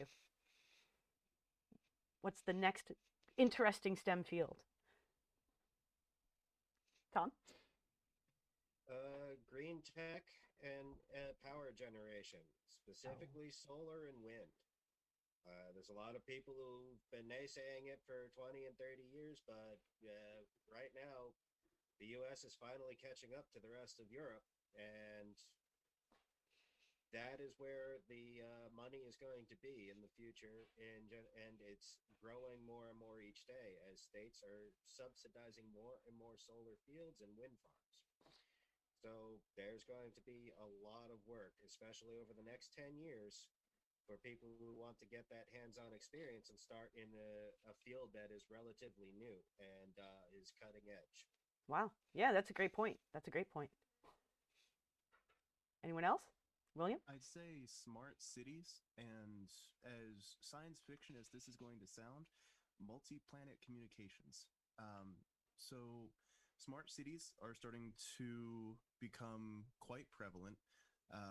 You have multiple vendors now trying to make it so that traffic lights can intelligently change their timings to improve traffic flow, and crosswalks that know exactly what's happening 3 blocks down the way.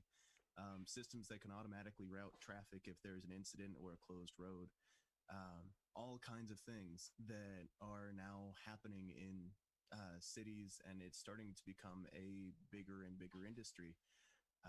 Interplanetary communications, as science fiction as that's going to sound, while that is generally a STEM field working on the technology and radio frequency theory or RF theory, it's going to be given quite a twist when we bring multiple planets into play.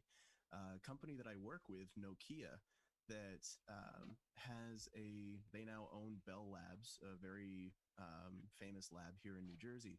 They just got awarded the contract to build a 4G cell phone tower or cell phone network on the moon. And so they are now being contracted to build the equipment and the infrastructure that could be set up on the moon to provide cellular communications. So there's a lot of interesting things that are like that are probably going to happen within my lifetime at least. Definitely anybody else's lifetime that's younger than me. We may be seeing communication systems on Mars and relay stations throughout the solar system. There's a lot of interesting talk on what communications is going to look like as we become a multi-planet species. Wow. Yeah, I keep forgetting that. Yeah, people your age, kids coming out of middle school and high school right now, that's going to be part of their reality, and that's kind of wild to think about. Anyone else? Additive manufacturing. Oh, yeah. We've been looking a lot into that, and I don't mean just the plastic stuff. We're looking at metals, and then the material characteristics of things that you manufactured in an additive manner. This is both for new things and really important for manufacturing things that you need repair parts for, but haven't been made in like 2 decades. Oh, yeah. Wow. That's a good point. Yeah, those parts aren't just sitting on the shelf somewhere. Yeah, yeah. And it's way beyond 3D printing, way beyond what people are doing on their desktops. And I imagine material science has got to be really important for that. It's a place to start, though. I mean, that's true. Starting with 3D printing. One of those in your living room or your library. Yes, we do. The library does have 2 3D printers available for the public. They're both sitting right over there at the moment. Steve, anything you want to weigh in on before we finish up? Oh, things that are whacking us around right now are things like cybersecurity is a big one. Oh, yeah. We're talking about multi-planet networks. We need to really worry about how do we keep them running and unhacked. A lot of companies are dealing with cybersecurity right now as hackers are becoming more and more into that encrypt all your files and ransom them for money. So that's really a big current field. Other than that, there's a lot of biotech integration stuff like exoskeletons or even just repair of the parts you already have and how do you keep them working for 80, 90, 100 years because our bodies aren't really designed to last as long as our brains are starting to. That is a very good point. And actually, I will put a quick plug. Our next speaker is BiaSciLab, and she is a young hacker who's very involved in cybersecurity and election security. So those folks that are watching now, you may want to stick around for that talk as well. Well, I want to say thank you so much for giving me this time and giving the public this time, for answering all my crazy questions, for sharing what you do, and for being just general good sports. I really appreciate it. So thank you again, Steve Kosciolik. I'm going to bring up the list because otherwise I'm going to forget where you guys are from. Steve Kosciolik from the Stevens Institute of Technology. Nicole from, where's my list? Okay, Nicole from Flora Marine Propulsion with the Naval Nuclear Laboratory. William Little for Procom Systems Company, did I get that right? Incorporated. And Tom with the Brotherhood of Electrical Workers. All right. Thank you very much. If you would like to say goodbye or share anything else, this is your time to do it because we are finishing up. Thank you so much for the time, Sandy. I really appreciate it. And it was great to get to talk today. Thank you. Thanks for inviting me. Bye. Okay, bye. Thank you all.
Hello and welcome to our keynote speak for our virtual hackathon with the Warren County Library System. I'm here with BiaSciLab, a young hacker and coder from our area. Bia has a tremendously interesting story to tell. She has been speaking literally all over the world, well, until COVID hit, sharing her passion for, inspiring, as you say right there, inspiring the next generation of hackers. And I was lucky enough to interview you for our library podcast a couple weeks ago, and I don't know, there are so many things I don't know much about hacking. I didn't understand why it was important, what kind of a role it could play in making our world a little more secure, making our world a little safer and fairer. And so I'm really excited for today's talk. I think it's going to be really interesting. And I'm really, really thankful that you're making the time for us today. I know that you're in school, well, you're homeschooling, you've got a lot on your plate, I'm sure. So I really appreciate you taking the time to do this with us today. And I'll let anyone who is following know that if you have any questions, you can go ahead and put them in chat. And when BiaSciLab is finished with her presentation, I can always allow you audio so that you can go ahead and ask questions directly. That said, I am going to hand the stage over to BiaSciLab so that she can share all of her amazing ideas with us. Okay, thank you so much, Sandy. Today I wanted my keynote to be about just inspiring my generation of hackers and the next generation, and how I got started in cybersecurity, programming, in all different sorts of fields, and how you can get started in those fields too. First off, a little bit about me, BiaSciLab. I'm a 14-year-old girl. I want to grab something to eat. I was the youngest speaker You did of all great. hackers on planet Earth, You did which great. is one of Thank the you. oldest hackathons. I felt very I am a 4-time speaker at DEF CON, What? which is the world's I don't know. I'm the largest accountant amongst hackathon. these scientists. Well, first off, you are Biohacking a the scientist for sure. Roots Asylum and You just may be Twice going about it a little different way. I That's did all. Stanley That's Jack okay. talk on election Should I write down my security numbers? One at second. Let me DEF just write down my CON numbers. in Romania, which was pretty cool. I am the founder and CEO of my company, Girls Who Hack. Girls Who Hack provides online and physical lessons to any girl who wants to start her journey in cybersecurity. So definitely check out girlswhohack.com because I have some easy lessons for the most beginner of beginners. I am a maker and a hacker. And my election hacking from the Roots Asylum 1 year at DEF CON was highlighted at a congressional hearing on election security. I keep saying election this, election that. Why do I keep mentioning that? Well, I want to build, and I am building, my own secure election system called Secure Open Vote. It has built-in open standards. I let the source code open for anyone to view. It has hand-marked paper ballots because one of the biggest myths in voting is that it's better to keep everything with machines and online voting, but it's actually better to do it with paper votes. I have full analog backups for each step. That means if someone says, hey, the elections were hacked, we can be like, maybe they were hacked, but here we have a paper trail to show what the actual votes were without being tampered. So far I've made the reporting system for this election system, and I brought it to DEF CON 28, and I held it open for anyone to be able to hack it. I'm like, okay, here, I built this reporting system for my election system. Hack away, do whatever, try to change the vote count, and no one was able to hack it, which is pretty good. A lot of people ask me, hey, Bia, how did you get started in cybersecurity and in programming? Well, in first grade, I started with this block-based program called Scratch. Scratch is easy and fun to use. It teaches adults and kids any programming concept. It just is like a backbone to getting started in programming. If you've never played around in the field, it's super fun and easy to learn and use. There's a lot of different projects that you can make. And I even made my mom a birthday card in first grade or kindergarten in Scratch. I had all the little sprites, which are little programmable characters in this. For example, there's me, the cake, the cats, my dad, my mom. I programmed them separately to be able to do things like move around, talk, and do all sorts of things. So And definitely Cutie check has out got, Scratch if you have it, Kitten's cold. and if you want to get started with programming. There's this book called the Super Scratch Programming Adventure Book. Super Scratch Programming Adventure Book leads you through with Scratch and his owner on how to save the planet by making different sorts of programs and whatnot. It's super fun. I went through the whole book and I would really recommend it. You can get it from nostarchpress.com and check out scratch.com. Scratch is completely free to use. Oh, also in first grade, it was science fair. It was my first science fair ever because they only started science fair at first grade. I'm like, I want a really cool project. I had this Polly Pocket dollhouse, as you can see on the picture to the right, that had a slide, a kitchen, a bedroom. It had all these cute little things, and I was like, it's still pretty boring. What if I make sprucing up this dollhouse my science fair project for the year? So I soldered on a bunch of LEDs all around the house that were connected to solar panels so that it could be charged using solar power. It worked really well. There was even a rechargeable battery so that the dolls could party at night and keep the lights on at night.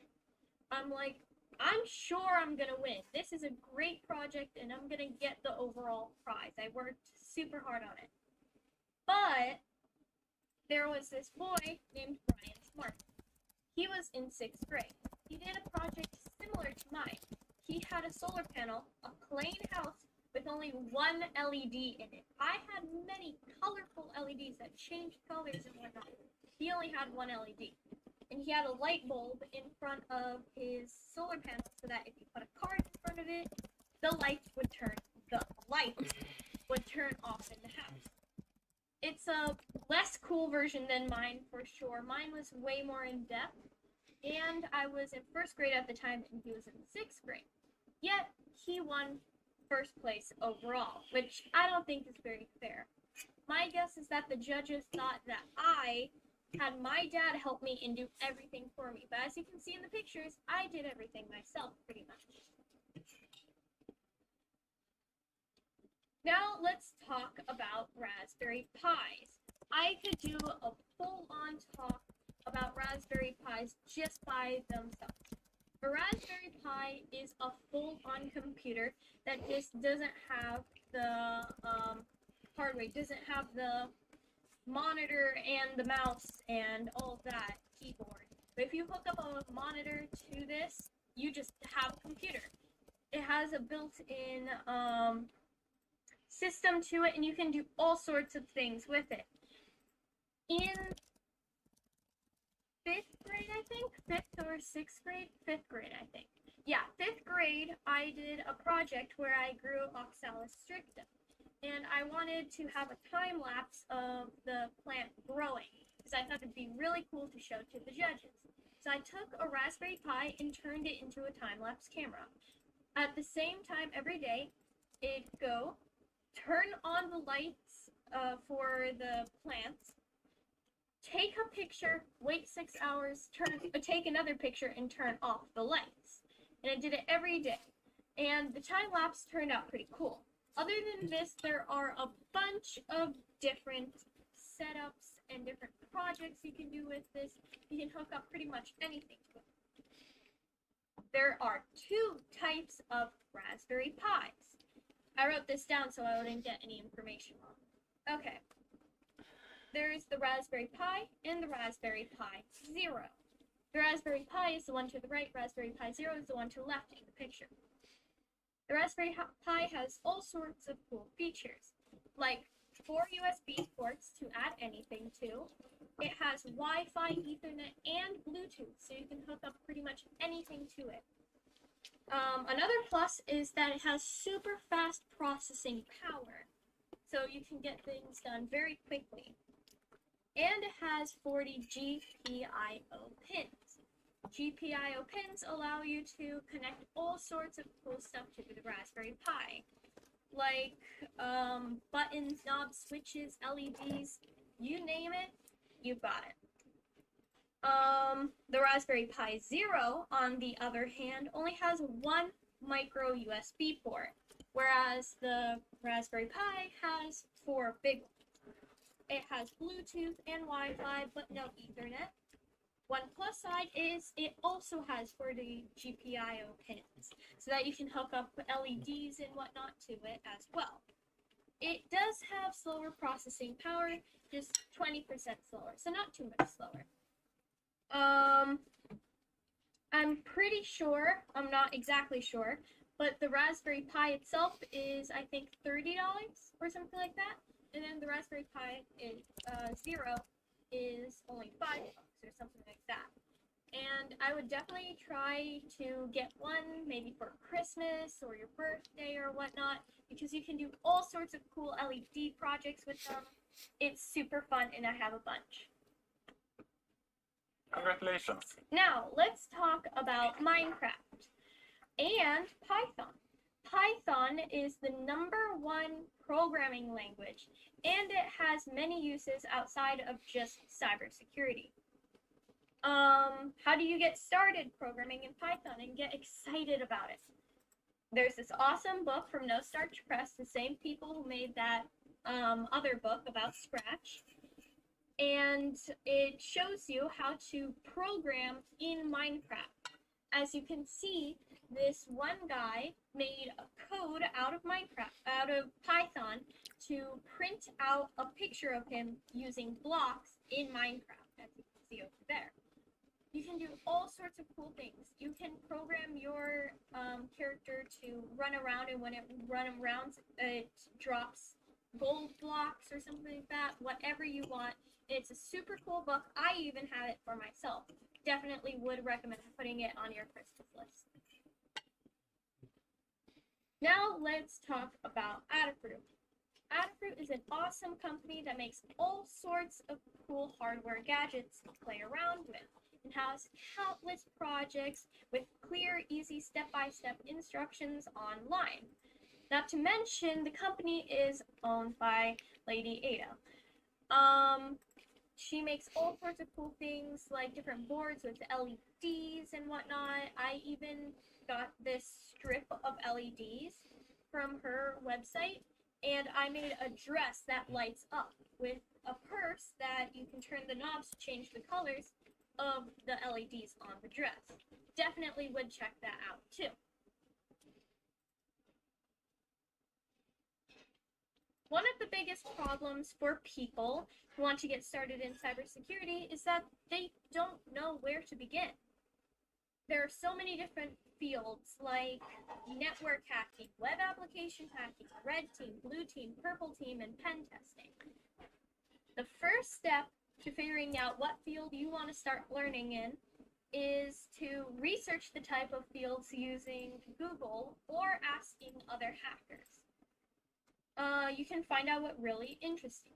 Do you like the challenges and puzzles of reverse engineering, or perhaps you're more of a blue team defender? There are so many options to choose from. Try to find the right one for you, and remember, you can try more things than just one. The second step would be to find an online course in any of your chosen fields and start learning. As you can imagine, there are many YouTube videos and classes, and most of them are free. So you should try some classes in that field and be like, hey, I really like reverse engineering. The next step is to go to any hacker conference and try a CTF or practice the skills you learn. There are a lot of awesome hacker conferences that are probably in major cities near you. There are B-sides in, for example, like Delaware, DC, B-sides are some of the smaller hacker conferences. There's also DEF CON, the major giant hacker conference. And you should definitely try to go to those and learn what you can. More hacking. Hack the Box. Hack the Box is this awesome website where you can hack different types of machines. It is not free, but I would recommend it. The fun part is you even have to hack your way in to get into the website, which is super fun. They have a lot of awesome free hacking challenges, a scoreboard. You get points for every single hacking challenge you complete. It's super awesome. Definitely would recommend. And another cool skill that I have and that you should try out is lock picking. Lock picking is very fun, especially if, like, for example, you get you accidentally lock your diary and lose the key, or you lock a filing cabinet at work or school and you want to open it. You can learn lock picking to be able to open them. There's this awesome website called Tool with 3 O's, that sells a lot of different lock picking tools and kits and whatnot. And there are lots of videos online on how to learn to lock pick and all the different parts of like how a lock works and whatnot. Now for actual hacking. For hacking, you can join a group. There are a bunch of different hacking groups and communities all around. Don't think you're just alone in this world. There are 2,600 groups, there are DEF CON groups, and there, like I said, are tool groups. There is this one group that I actually belong to. Let me check for the name to make sure I say this right. It's DEF CON 610. You can go on DEF CON 610 Twitter to see when the now, because of COVID, online on Zoom calls are. They have it the first Wednesday of every month. They have meetings. I have lots of cool friends there, and I go almost every single month, and you should definitely check it out. There are also these groups all over in every major city, like I said, and even some just around you. Okay, now let's talk about hacker conferences, which I lightly brushed over earlier. Most hacker conferences last from a day to a week, depending on how big it is or how many people go.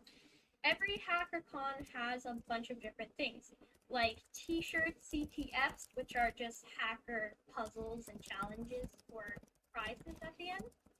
There are new friends to be made. There are classes, different hacking classes, and the best part, free stuff. There is like they hand out free stuff from different companies and stuff. It's awesome. I would definitely recommend it. As you can see, those are some pictures from DEF CON. There are a lot of people. Since COVID happened, this year's DEF CON and probably next year's DEF CON, they've been virtual, but they're still pretty awesome. Okay, but Bia, should I even go to a hacker conference? Am I too young? Well, you should go, actually, if you can. Of course, there will be swearing, and there's no filter on any content there, but, again, there are people just like you and me, and most hacker conferences even have kids tracks, where you as a kid can go and meet up with other kids who are also interested in cybersecurity. Warning, I did once see a bunch of crazy, people at conferences wearing things like inflatable dinosaur costumes and banana costumes, and it's crazy and fun. Okay. If you want to get started at hacker conferences, I would definitely start small with like B-sides. Like I mentioned, there are in Delaware and DC. These B-sides, most of them, have kids tracks, like I mentioned before about kids tracks. In the kids tracks, they have a bunch of different fun things. For example, they have snap circuits that you can play around with. Some of them even have Destruction Alley, which is a place where you can take apart old laptops, computers, machines, servers, and just smash them. They give you hammers, safety goggles, of course, because safety first, and you just get to smash stuff and do whatever you want. It's so much fun. I would definitely recommend doing that.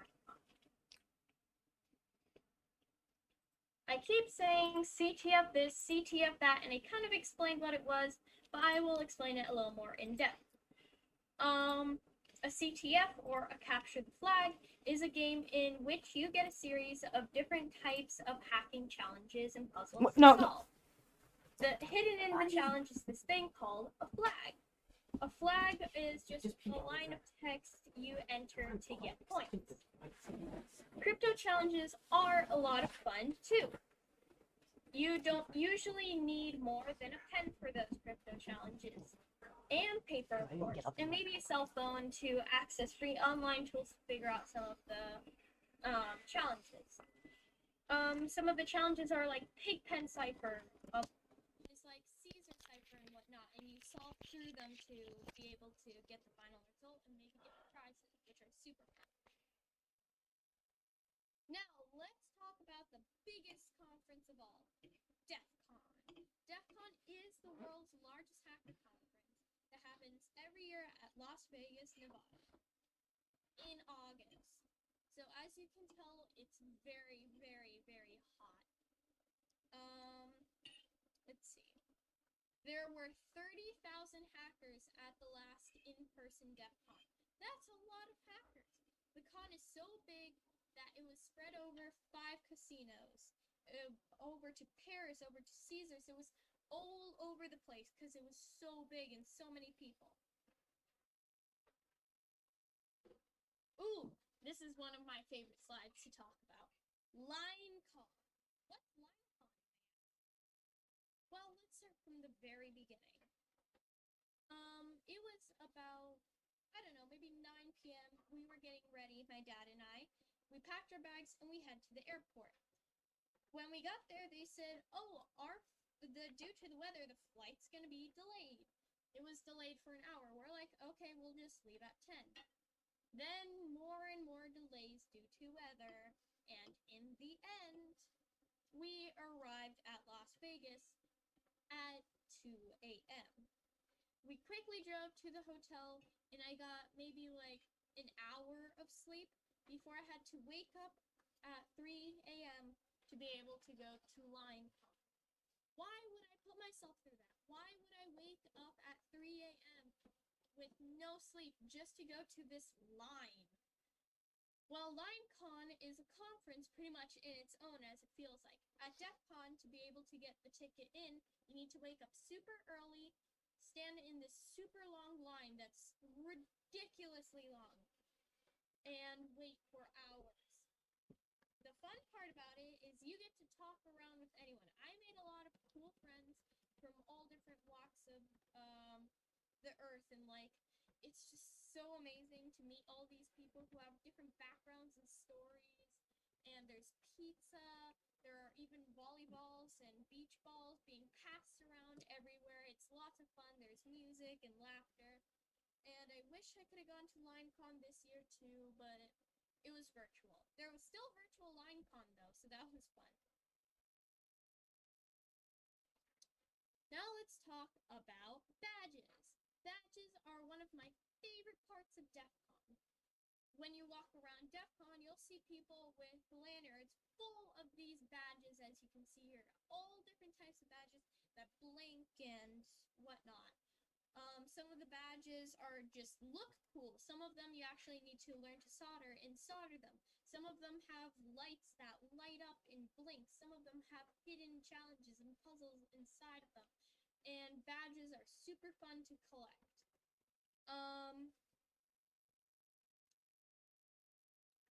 See, Roots. I mentioned Roots before.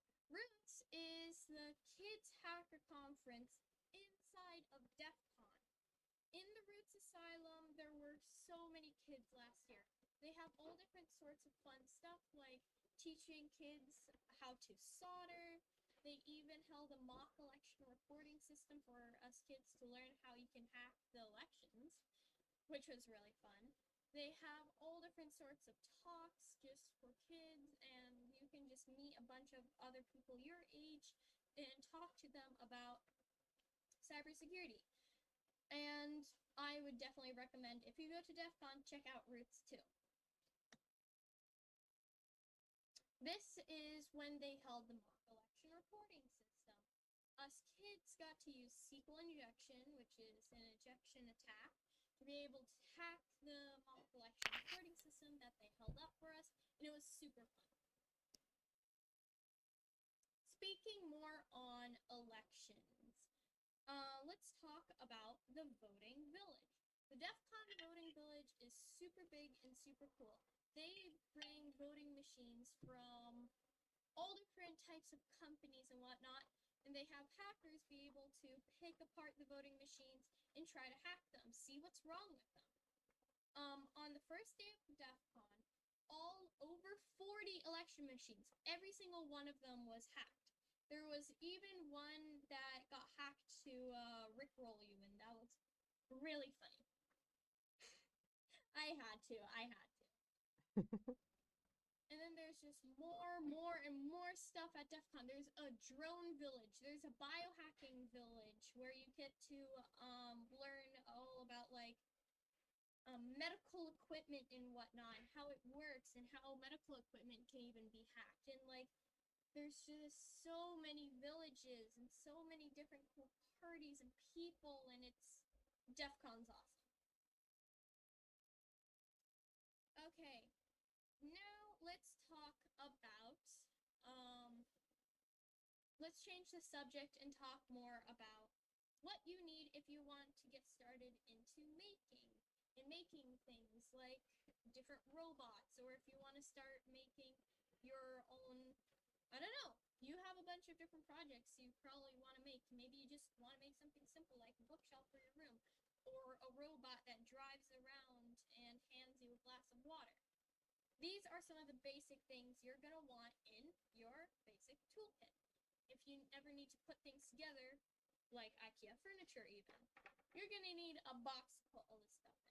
You're going to need a Phillips and a flathead screwdriver, just so that in case you need to take things apart or screw things together. You're going to need some pliers to pick at things. You're going to need some measuring tape in case you need to measure how long anything is. You're going to need a hammer to break stuff. You're going to need a flashlight to find all the pieces on the ground that you broke things with the hammer with. You're going to need duct tape and safety glasses, and just some of these are just the basic things that you're going to want to need in your toolkit. And remember, safety third. Now, let's talk about building your own home lab. You're going to want an old computer. Something, maybe your parents' work. They have an IT department, and usually at the IT department, they just throw away old laptops that don't work anymore, really well anymore, and you can grab that and use that. You can use those to set up as hacking targets. You can try to hack those machines. Don't hack anything you don't own or have permission to hack, okay? That's very important. You can try other operating systems on these old machines. You can try Linux, which is great for hacking. Linux has, Kali Linux to be exact, has built-in hacking tools already. It is perfect if you want to get started in cybersecurity. You can get some old networking gear to be able to do things like capture packets. Packets are just little packages of data transferred between one machine to another. You can learn more about networking and network hacking and how machines talk to each other. You can get things like a 3D printer, a soldering station, and different parts for different things. If you want to get into soldering, you're going to want a soldering iron. You're going to want a sponge to clean off the soldering iron. And you're definitely going to want good lighting in whatever room you decide to build your lab in. A little more on soldering. if you want to get started in soldering, you're going to need these things. You're going to need a soldering iron to be able to actually solder things. You should get a soldering iron like the one to the left. The one to the left has a built-in temperature changer so that you can pick how hot you want your iron to be, and a little stand so that you can place it. You're going to need a wet sponge to wipe off the excess solder from it. You're going to want a desoldering braid in case you accidentally solder something incorrectly and want to take the solder off. You're going to want a solder sucker so that you can clean up the solder if you mess up. You're going to want safety goggles so you don't get any fumes in your eyes, or if you're cutting something and something flies up, you don't get it in your eyes. And again, good lighting and airflow so that you don't breathe in the fumes, and you also can see what you're doing so you don't burn yourself. Adafruit, remember from earlier, they have a bunch of cool different soldering kits as well. I actually made my own soldering kit, as you can see to the right. My own soldering kit is perfect for people who haven't ever soldered before. It has simple instructions. It comes with 5 LEDs, one of them being red and the rest of them being amber, and it's super easy and simple, and it's great for learning to solder. You can find my soldering kit at BiaSciLab. Okay, now for some takeaways. Remember, these are some things you want to check out, Google, try to get interested in, and see if you like them. Get started with Scratch if you've never done programming things before. Try Python if you understand the programming concepts and want to use Python to learn different things. You need to get a Raspberry Pi because they're a mini computer and you can use them for all sorts of different projects. You want to join a group, a hacking group, if you're interested in hacking, to learn from other hackers who have experience in all different sorts of hacking fields like network hacking, web application hacking. You're going to want to try to learn to lockpick, because lockpicking is a great skill and it's great to show off. Plus, if you want to rob a bank, it will come in handy. Okay, don't rob a bank. Wait. You should try going to conferences, hacker conferences. Again, start with the smaller conferences and work your way up. See if you like them. I've learned a lot from people at conferences, and I'm sure you will too. Go to adafruit.com to look for more soldering kits. Go to BiaSciLab.com for my soldering kit. Check out girlswhohack.com if you want easy lessons made by me to get started in cybersecurity. Build a toolkit so that if you ever have any projects you want to work on, you have your tools ready to go. And build a home lab so that you can practice hacking on a machine at your home. Remember, hack the planet! And that's it. I am now opening the floor to any questions you may have. All right. That was really awesome. And I just want to let folks know, this is exciting news and actually inspired by you. We are now adding to our collection of items that people can check out as if they're books, a microbit, a makey, 2 Arduinos, and a Raspberry Pi. So library patrons can actually check those out just like they're books and get to learn. And one of our badges for today is actually Girls Who Hack. We have featured your awesome lesson plan. So if anybody wants to earn a Girls Who Hack badge today, virtual badge today, make sure you check out the website. All right. Edward, thank you. I'm glad that you're enjoying. Does anyone have any questions? Any folks with questions? I'm taking a look at YouTube as well real quick. I'm not seeing any questions right now.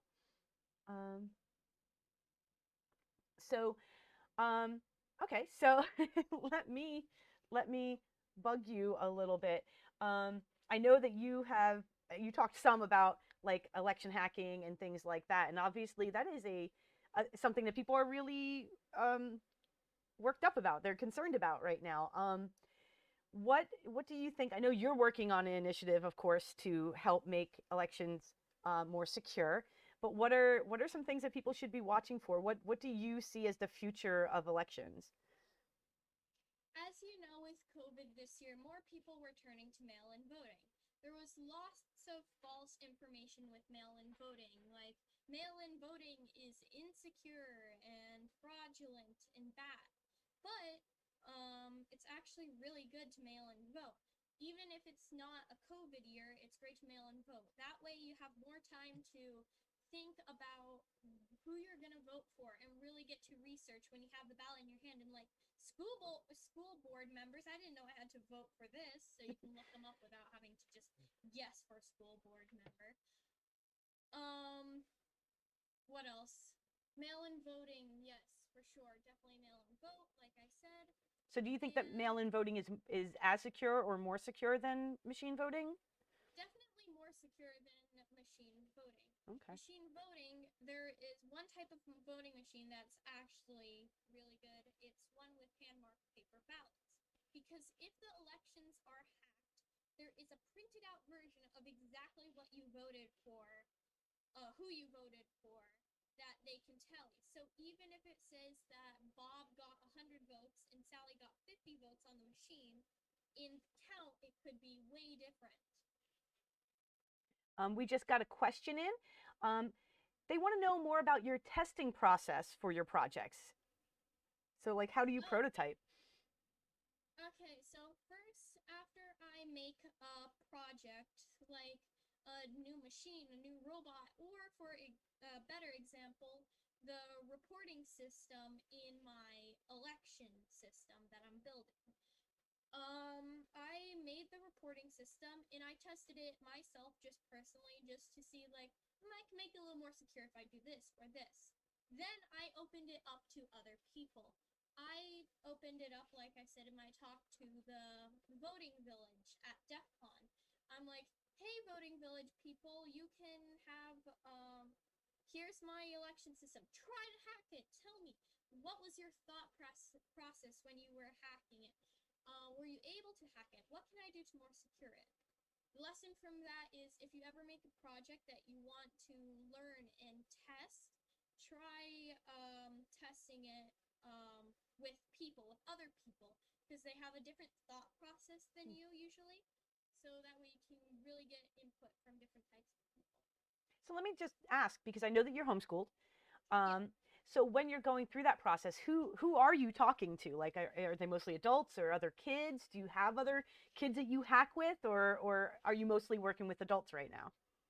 I'm mostly working with adults. The people from that 610 group that I mentioned, 610 group, first Wednesday of the month, they meet up. They used to meet up in Easton before COVID. Now it's online. I have a lot of different adult and teen friends who are a little bit older than me and older than me because adults. That help me a lot. I've learned a lot from them. One trick just in general in life is to surround yourself with people who know more about you, more than you, in any type of subject. That way you can really slurp up the information, you know? So I have them test it, and then again, in the voting village, I opened it up to anyone who was in the DEF CON voting village to try to hack. So why is it important to do that? Why is it important to let anybody try? I mean, other than is it just about trying to garner as many ideas as possible, or how does that help the process? It helps the process, one, again, like you said, with ideas, because every person's brain is different and they know different things and have had different backgrounds. Another thing that's important, more specifically to elections, is that ES&S and Dominion, who are the top two election system brands, they keep their source code for their election systems closed. They're like, no, it's illegal for you to view my source code, which who knows what they're hiding. Maybe they're hiding back doors in there, which they are, so that the votes can be tampered mid-election or before or after the election and whatnot. But I'm like, hey, no, I'm not going to hide my system that I want people to use from those people. I'm going to have them be able to see it and have them be able to know how it works. Show them, prove to them that it's secure. So I know you're very passionate about open source. Can you tell us a little bit more about what that is exactly? Because not everybody listening may know what open source is. Open source, put simply, is just showing the code behind your project or behind your election system. It's not saying, okay, you can only use the system. You cannot see how it works. You cannot look at the code. You cannot look at it back end. It's showing back end so that people may be able to tell you something about it or tell you how you can change it or how it's better. So it's just open source means just showing the code and being able to show the code. And so that gives, I guess that gives the community then more power in helping making things better and making software better. Yeah. Yeah. I mean, I think, you know, it's funny because we live in a very corporate kind of world. We live in a world where there is a lot of intellectual property rights and things like that. So it's interesting to think about doing an open source election solution, so, you know, to make it all transparent and everybody knows exactly how everything works. I think that's a really great idea personally. Let's see, do we have any other questions? Edward, you had asked a question before, so I want to give you the opportunity if you wanted to just ask anything, that you could just do it with your voice instead of having to type. So that's why I gave you the audio if you do have any questions. I know that you're homeschooled, and I know that right now with COVID-19 and our schooling situations, a lot of people are thinking about homeschooling as an alternative. What advice would you give them? Have you enjoyed your homeschooling experience? Do you think it's a great way to learn, or are there things that you wish were a little different? I don't know.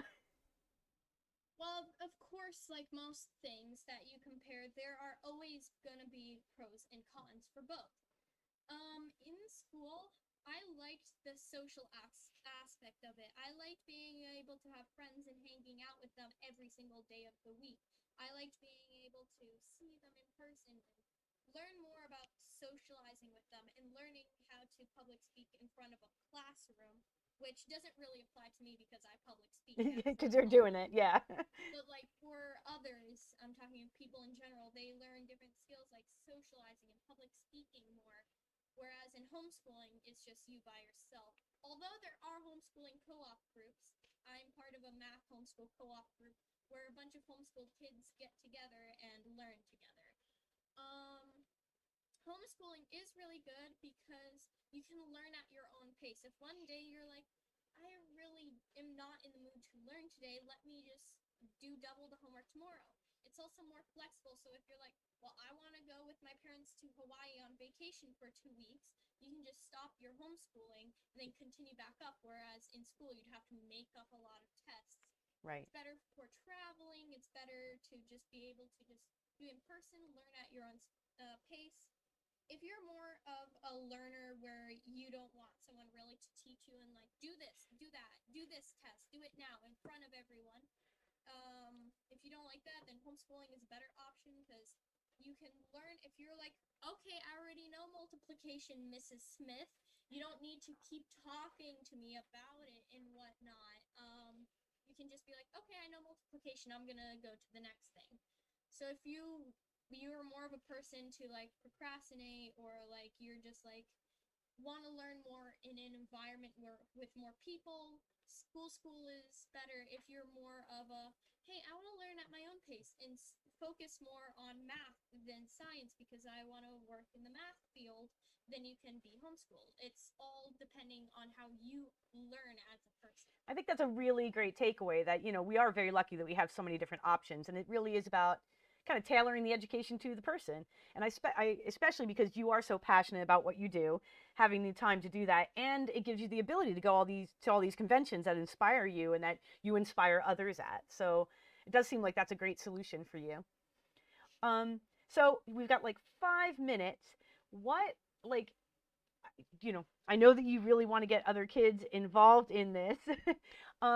So what would be kind of what's the future look like for them? Like if someone is 12 or 13 right now, where should they be looking towards? What should they be doing now to be part of computer science, part of cybersecurity, part of hacking?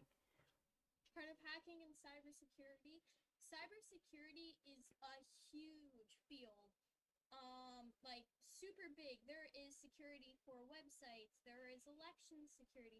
There is even security for cars now with smart cars.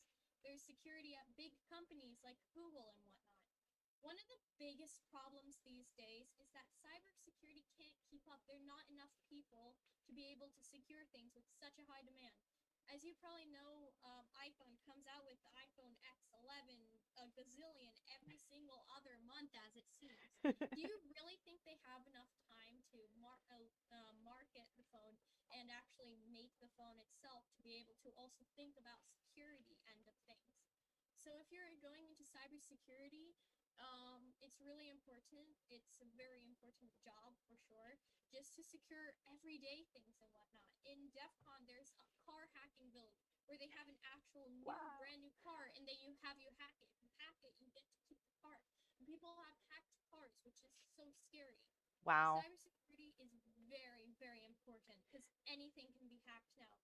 Social security numbers and election hacking, people really know about it. But if you really take into account that the election, who is president, changes everything for you, your family, your country, your future, it's just a very big aspect. So if you want to get started in cybersecurity, definitely start as early as you can, learn as much as you can, and see what field your brain really calls to. You are 3 for 3. The cybersecurity has come up as one of the #1 things that we need to be paying attention to and teaching kids to learn for 3 out of 3 presentations today. So clearly, I should have done a cybersecurity track for the hackathon today. I only have your stuff up. Maybe I should have done more. And I will admit, I know very little about it. And I guess maybe it's time for me to start getting some education too, because I think maybe any person in the world needs to understand that. I wanted to ask you, just kind of playing off of the last panel, one of our speakers mentioned that they're seeing a really big uptick in like ransomware and companies having like their information or their databases shut down or their accounts shut down and that sort of thing. And I think that sometimes when people think hacker or hear hacker, that's the kind of thing that they associate with hackers. What would you say we should be thinking of when hacker pops into our head? What would you rather people think about?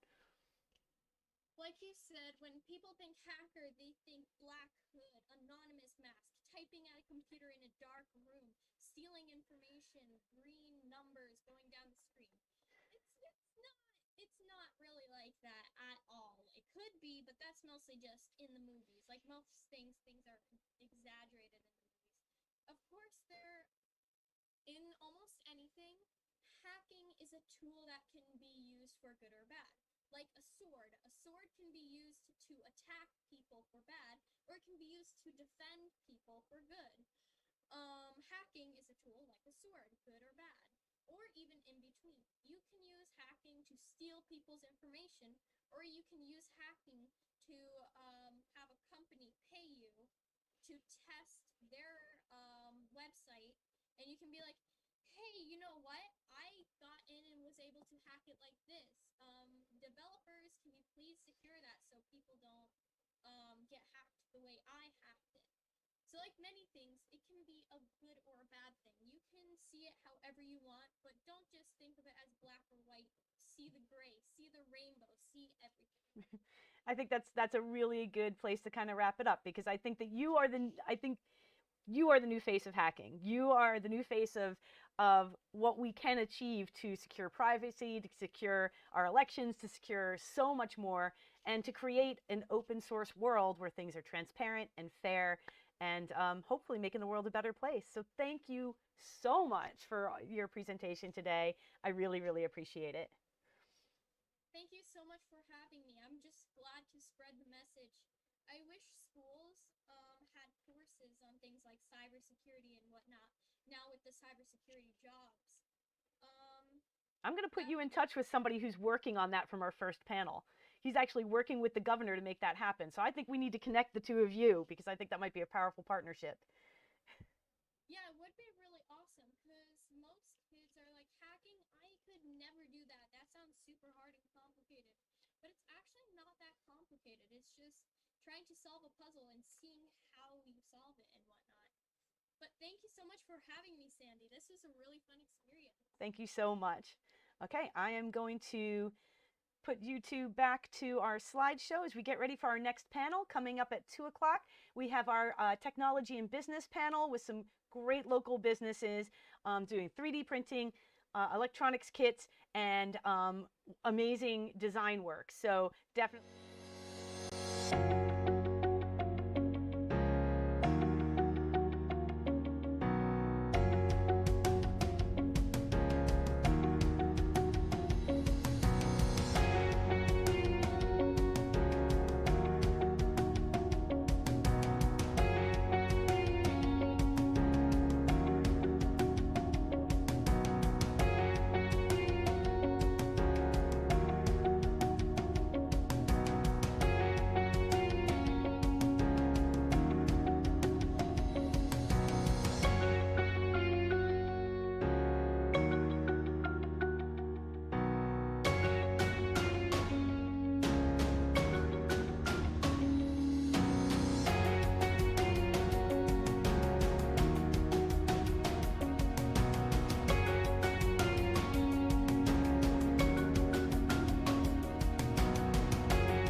And welcome, everyone, to the Warren County Library System Virtual Hackathon. My name is Sandy Roberts. I'm the Makerspace Coordinator for the library. And this is our technology and business panel, our last panel of the day. And I can't say that it's the one I'm most excited about because that would be rude, but it is one that I am very excited about. We have with us today Edward DeSantis from Cartervine, and you do, well, I'm going to read the official tagline: work utilizing technology to entertain audiences large and small. And actually, your website makes me realize I have to update my website. Then we have Mandy with Verde Mantis. Mandy Hurd, I'm sorry. And she's a general manager of Verde Mantis, which is a 3D printing, 3D printer manufacturing company. Shouldn't say, yeah, I want to be clear about that. And they have one of the few 3D printers that I know of that's actually made here in the USA and made right in Pennsylvania. So that was certainly when I was trying to gear up and make PPE for the library. You folks helped us out tremendously because you dropped off a 3D printer at my house, which is, wow, that's customer service. And then we have Joshua Zimmerman with Brown Dog Gadgets. And they make these amazing electronics kits and educational kits for kids, and they've been doing tons of online, virtual, live streamed educational content, and always fun to watch. So those are the quick and dirty introductions, but I want to open it up to each of you to tell us a little bit more about what you do, why you do it, and how it's transforming our world, because these kinds of technology businesses are certainly at the forefront of our industry right now and of our economy. So, Edward, I'm going to go ahead and hand you the mic, I guess it were, and let you get us started. Excellent. Thank you. Do you mind if I share my screen? Please do.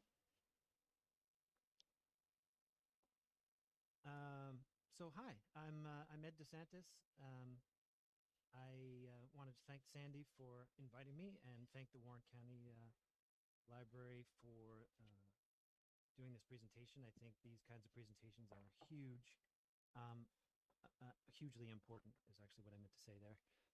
And I think it's easy to forget how important libraries are. So I'm really excited to see this program happening, and I hope all of you watched the last presentation, the keynote from the Girls Who Hack presentation by BiaSciLab. That was incredible. If you didn't catch it, please try and find the replay.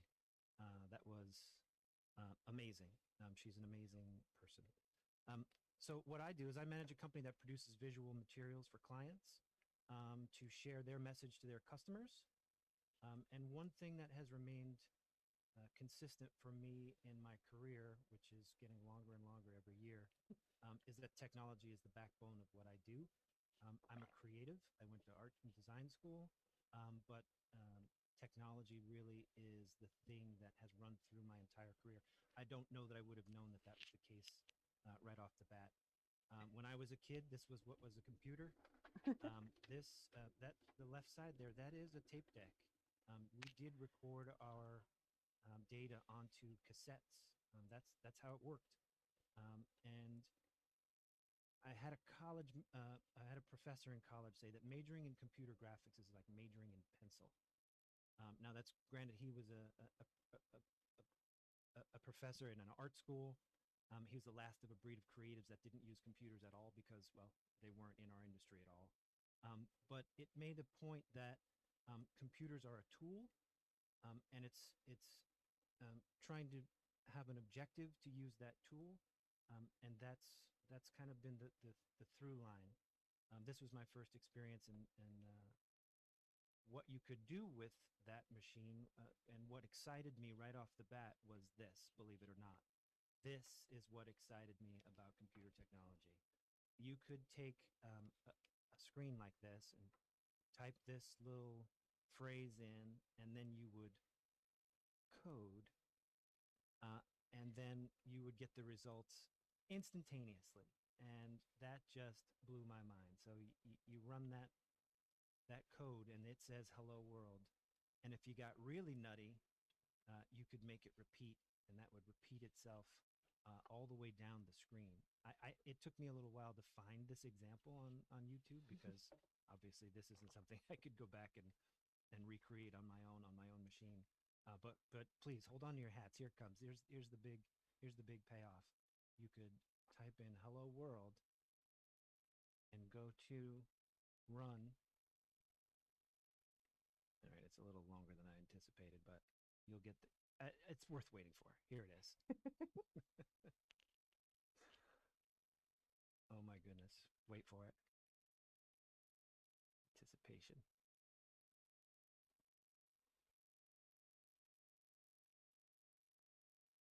Pow. Look at that. Look at what happened there. Unbelievable.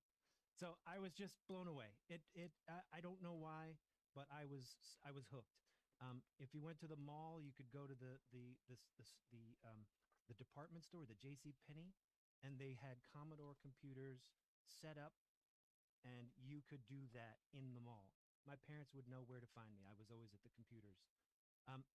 I did, however, decide that art was going to be my career. I went to design school, and everything in design school was traditional techniques.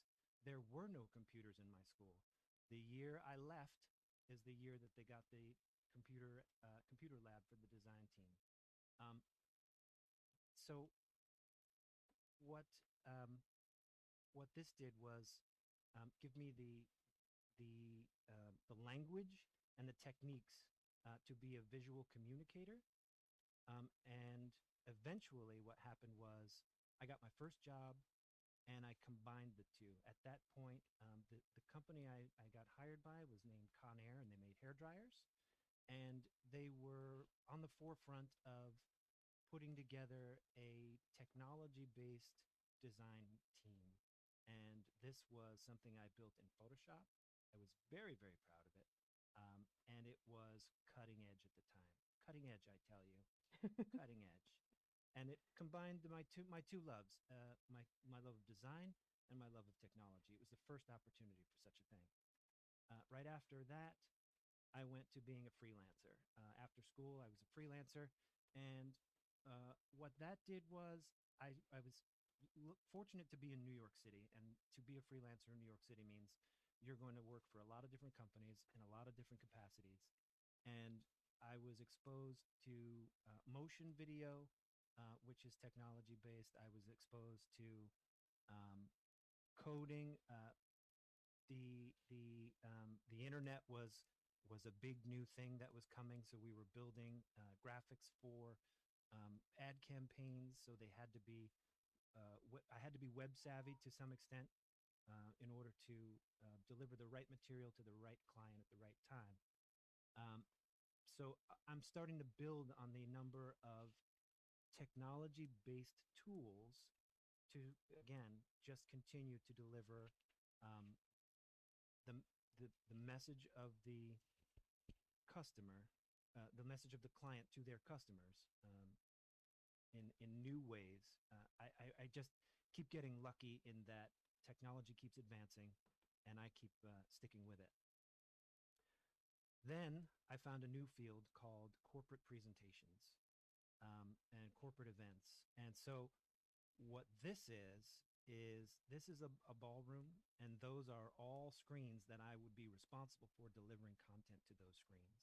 And this takes into account everything. There's programming involved, there's art and design involved, there's 3D design involved, there's presentation techniques involved. So I just keep building on the technology base. And it was something I stumbled into. Somebody I was in school with, I saw him on the subway, and he said, "Hey, I work for this company, and we do this weird thing called corporate events." It's a very small community of people that do this on this scale, and I'm privileged and honored to be among them. But technology, again, runs in the backbone all the way through. And this brings me to this year. This year has been the big pivot, and I've taken all of everything that I've learned in the last 30 years of being a designer in a technologically based world, and we're now in a place where instead of these giant screens, we're back down to one simple square, one simple rectangle trying to deliver a message. And I took the opportunity very early to get very in-depth knowledge about this new technology that we're all now starting to use. So this is a program called vMix, and vMix is a computer program that takes multiple presenters. It's basically Zoom on steroids or Team on steroids. It allows for a lot of overlays. It allows for three-dimensional sets. It allows for all sorts of beautiful design elements. And the key for me to being back at work, since my primary source of income is corporate events, and nobody's having corporate events. That's not a thing. You're not going to bring 5,000 sales reps to a ballroom and have them engage with each other. That's just not happening right now. So the key for me has been to be staying ahead with the technology. That's been, again, the key for me to being in being able to feed my family, has been to stay ahead of the technology. So I can't overemphasize that enough. And being ahead of the curve, it makes me in demand. And I lead a group of my peers through these new technologies on a weekly basis. We have a web Zoom chat, and it's just all about keeping ahead of the technology. So you don't creativity is evident in technology. And just to close out, I know it's a grainy little GIF here, but to me, this sums it all up for me. The computer is incredibly fast, accurate, and stupid. Man is unbelievably slow, inaccurate, and brilliant. The marriage of the two is a force beyond calculation. It's a great time to be involved in technology. There's free education services, the rise of the nerd in the social standings, and simply Minecraft and all that means. It's a beautiful place to be, and I highly recommend being technologically savvy and keeping on top of it as an end goal for people in their careers at this point. So I think that's it for me. I'm going to stop sharing and turn it over. I absolutely love that quote. Like, I absolutely love that quote because I teach coding a lot. And the first thing I'll tell kids is that you are very, very smart and the computer is very, very dumb. So if you tell it to do something dumb, it's going to. So you have to rely on you being a very smart cookie to make sure that computer is going to do what you want it to do and that technology is going to do what you want it to do.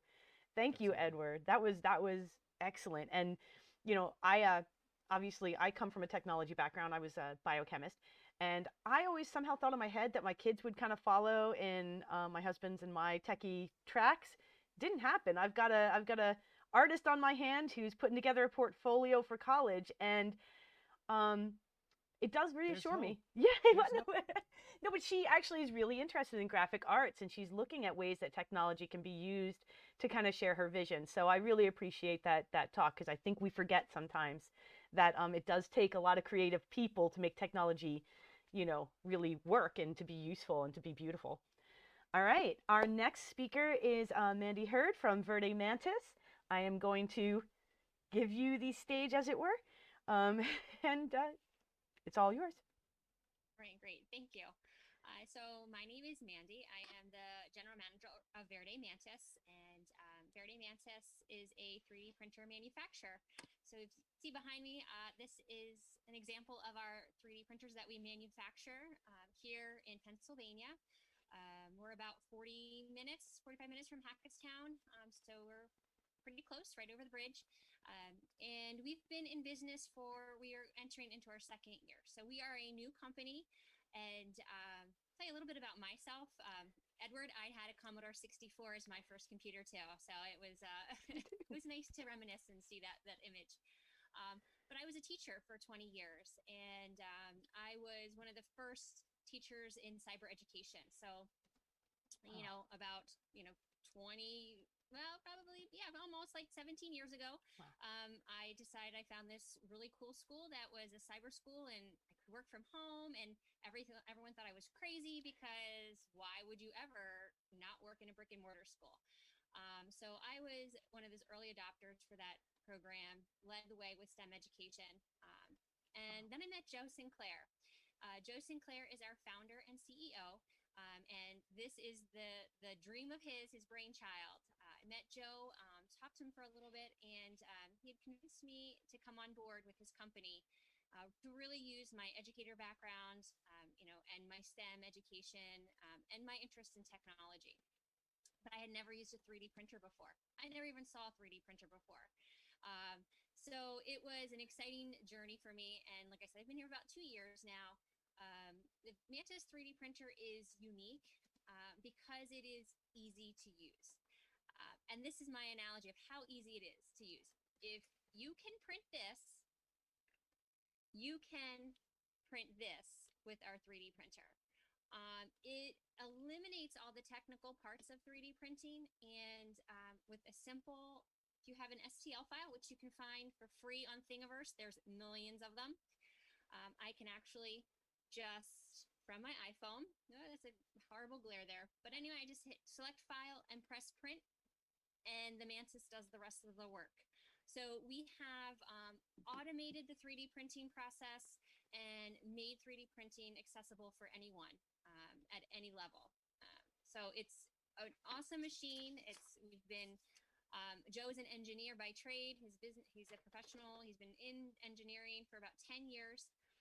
But he was a 3D printing nerd in middle school and high school, all the way through college. And the reason that the Mantis 3D printer came to life was because Joe used 3D printers for his own, as a hobbyist, but also in his professional life. And he knew the pains of those 3D printers, whether they were on the desktop or $1 million machines.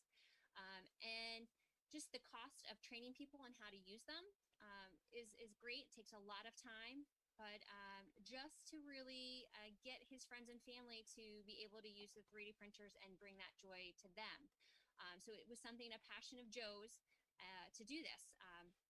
We are always iterating. We are always making improvements to our hardware and software to make it run better, quicker, and easier. But I have to say, I love my job. I get to print fun things every day and put them on social media to, show our audiences what it's capable of doing. So even just a toothpick, this is a toothbrush holder, but you can put your toothbrush in there, clamp it shut. One piece print. So it does hinges. It does flexible prints.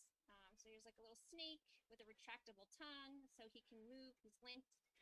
So a lot of fun with what we manufacture.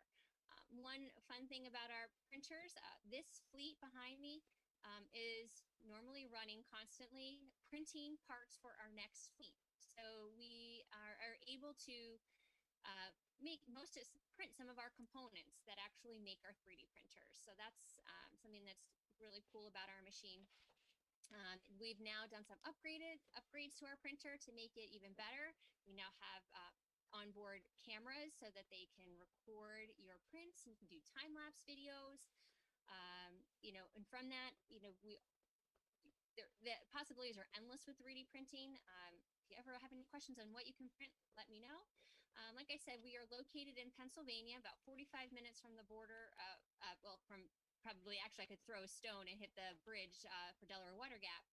But we're right on the bridge. We also have an office in Reading, Pennsylvania. We want to stay in the United States. We plan on staying in Pennsylvania. We hand assemble each of our printers. So it's a labor of love. We take the time to manufacture them, but then also quality check them and run test prints on them so that when they leave our office, we believe that they are the best product that they can be. Through COVID, last March, we were able to continue running our business because we were able to help with PPE and print face shields. And I think, for us, 3D printing has really become in the spotlight at this time because people are seeing that it is a useful piece of technology and what it can do. So we were able to do that. We've also obviously shifted gears back to manufacturing our printers. We sell them directly through our website, which is www.mantis3dprinter.com. They have this fun green color because Joe, his dream car is and I don't even know, some kind of Lamborghini. I'm not a sports car, but it's a green Lamborghini. That's the color's Verde Mantis. So instead of him driving around in his dream car, Joe has invested all of his sweat equity and all of his hard work into this company and into building this printer for the masses. We love what we do. We are really excited about this technology, how truly easy it is. And I think as Joe is an engineer, he's always tinkering, always making improvements.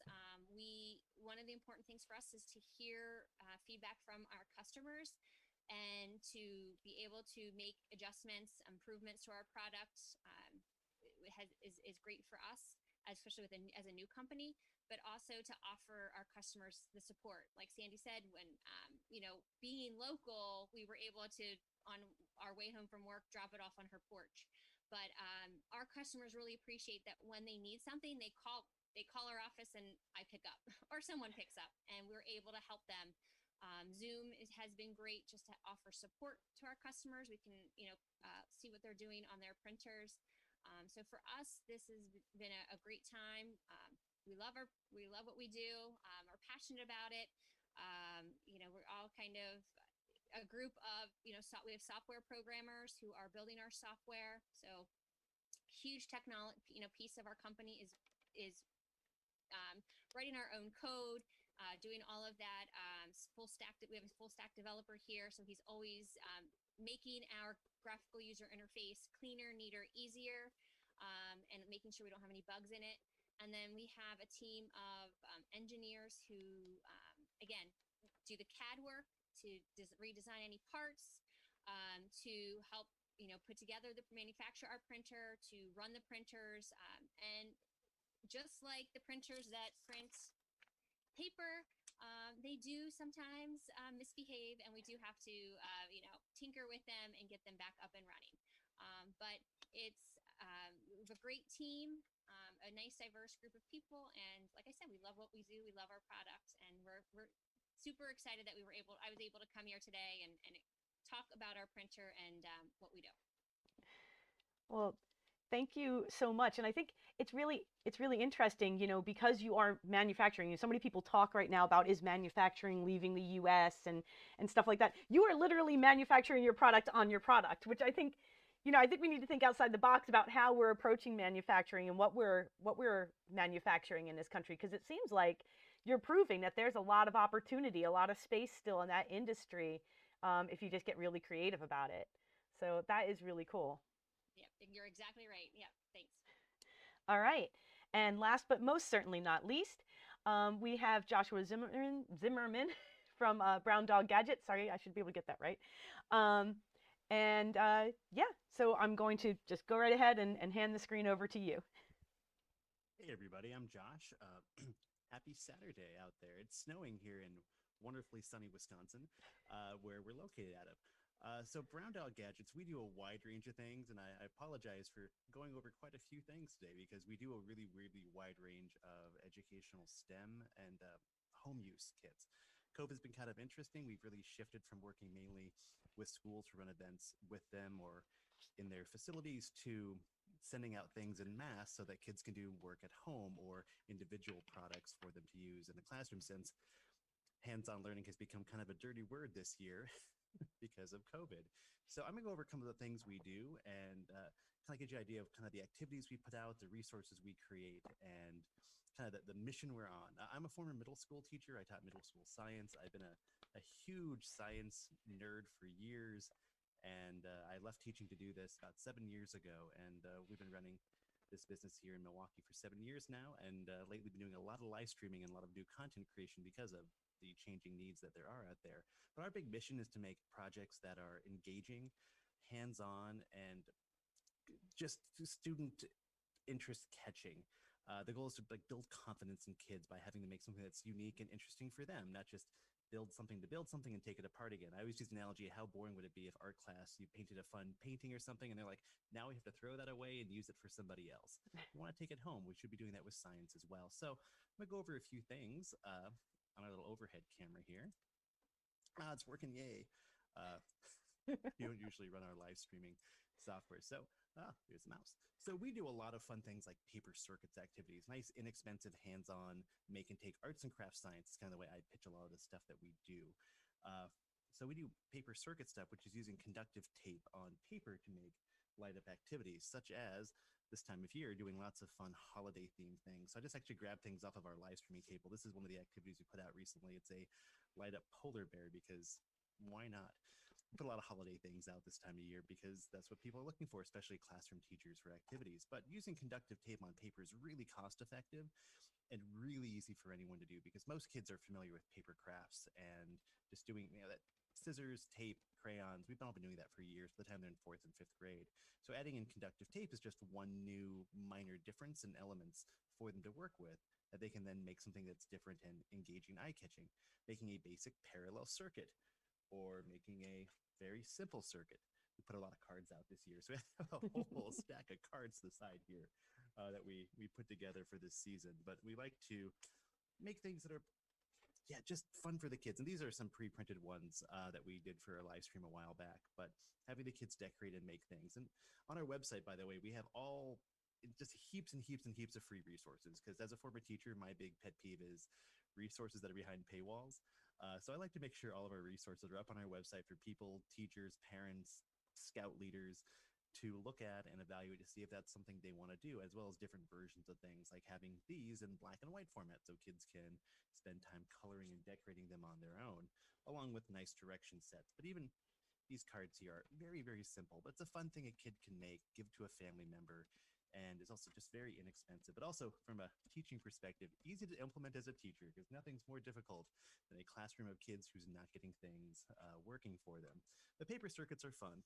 We also do some fun wearable stuff. Another one of our kits I had over here on the side of the table. So we do a couple different versions of wearable technology, which is all the rage with the kids these days. A lot of people have heard of conductive sewing, using a nylon conductive thread to stitch on components. And these are a couple of our Lego compatible components that also work very, very well with sewing. But we also like to use our conductive tape, our paper circuits kits too.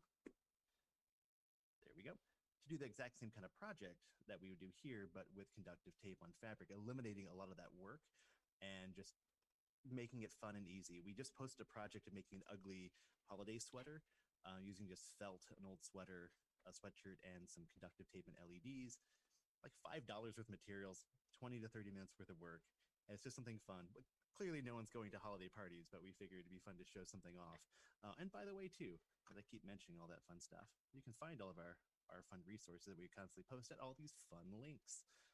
Just our name, Brown Dog Gadgets. I'm not usually in control of all the fun overlays, so it's kind of fun to click on everything. But a lot of our paper crafts also go to a bit larger area. One of the things I like to show off is this little paper craft room, but using vibrating motors to make paper circuits activities that move or shake or change.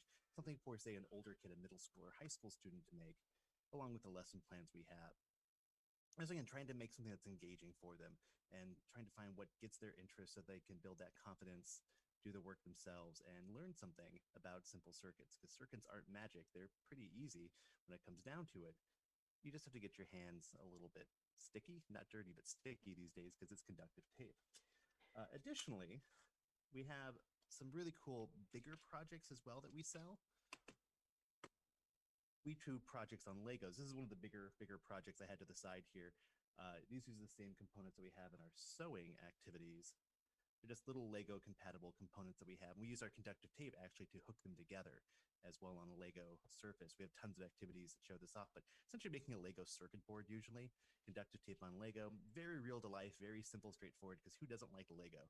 Especially if you're a librarian or a parent, you probably have tons of Legos around you day to day. But we can do some higher-end robotics with Microbit or Arduino using our components as well in a fun Lego environment. And this is just a little, nothing fancy. This is really just a very simple wall-avoiding little robot, 2 little servos, a little distance sensor, and one of our Lego compatible boards with the battery underneath it. But being in a Lego format makes it very easy for kids to make and design things themselves. There's nothing fancy about the way we put this together. It's just Lego. but it gets them interested, gets them making things, gets them changing things, gets them designing things on their own with the tools they have at hand. I know a lot of schools that have Lego walls, which are quite the fun thing to have. We have one in our hallway for a reason, but it's fun to turn that into a circuit wall with things that light up and move that are interactive that you can do simple programming with. Microbits are great. We just had a microbit compatible component start being produced for us to hook it up with Lego, so you can use that fun microbit interface, the fun features on it to do things that interact with Lego, really limiting the hard work of the mechanics, which is always really tough for a lot of people. For me particularly, I love using Lego Technics with gears because I am horrible at designing things from scratch out of cardboard. I think the best we've designed has been a really nice paper knife switch, which is an activity we have, which conductive tape and cardboard. But this is kind of the extent of my mechanical skills around here. But I have two gentlemen in our front office here every day who do nothing but crank out fun activities and resources all the time, because we know that the importance of having a wide range of activities and materials, lesson plans, example projects for teachers as well as scout leaders or parents at home, so that you don't have to try to make something up from scratch for a new thing. I always use the analogy of cooking. Just give somebody who's never cooked before a bunch of stuff and say, make something tasty.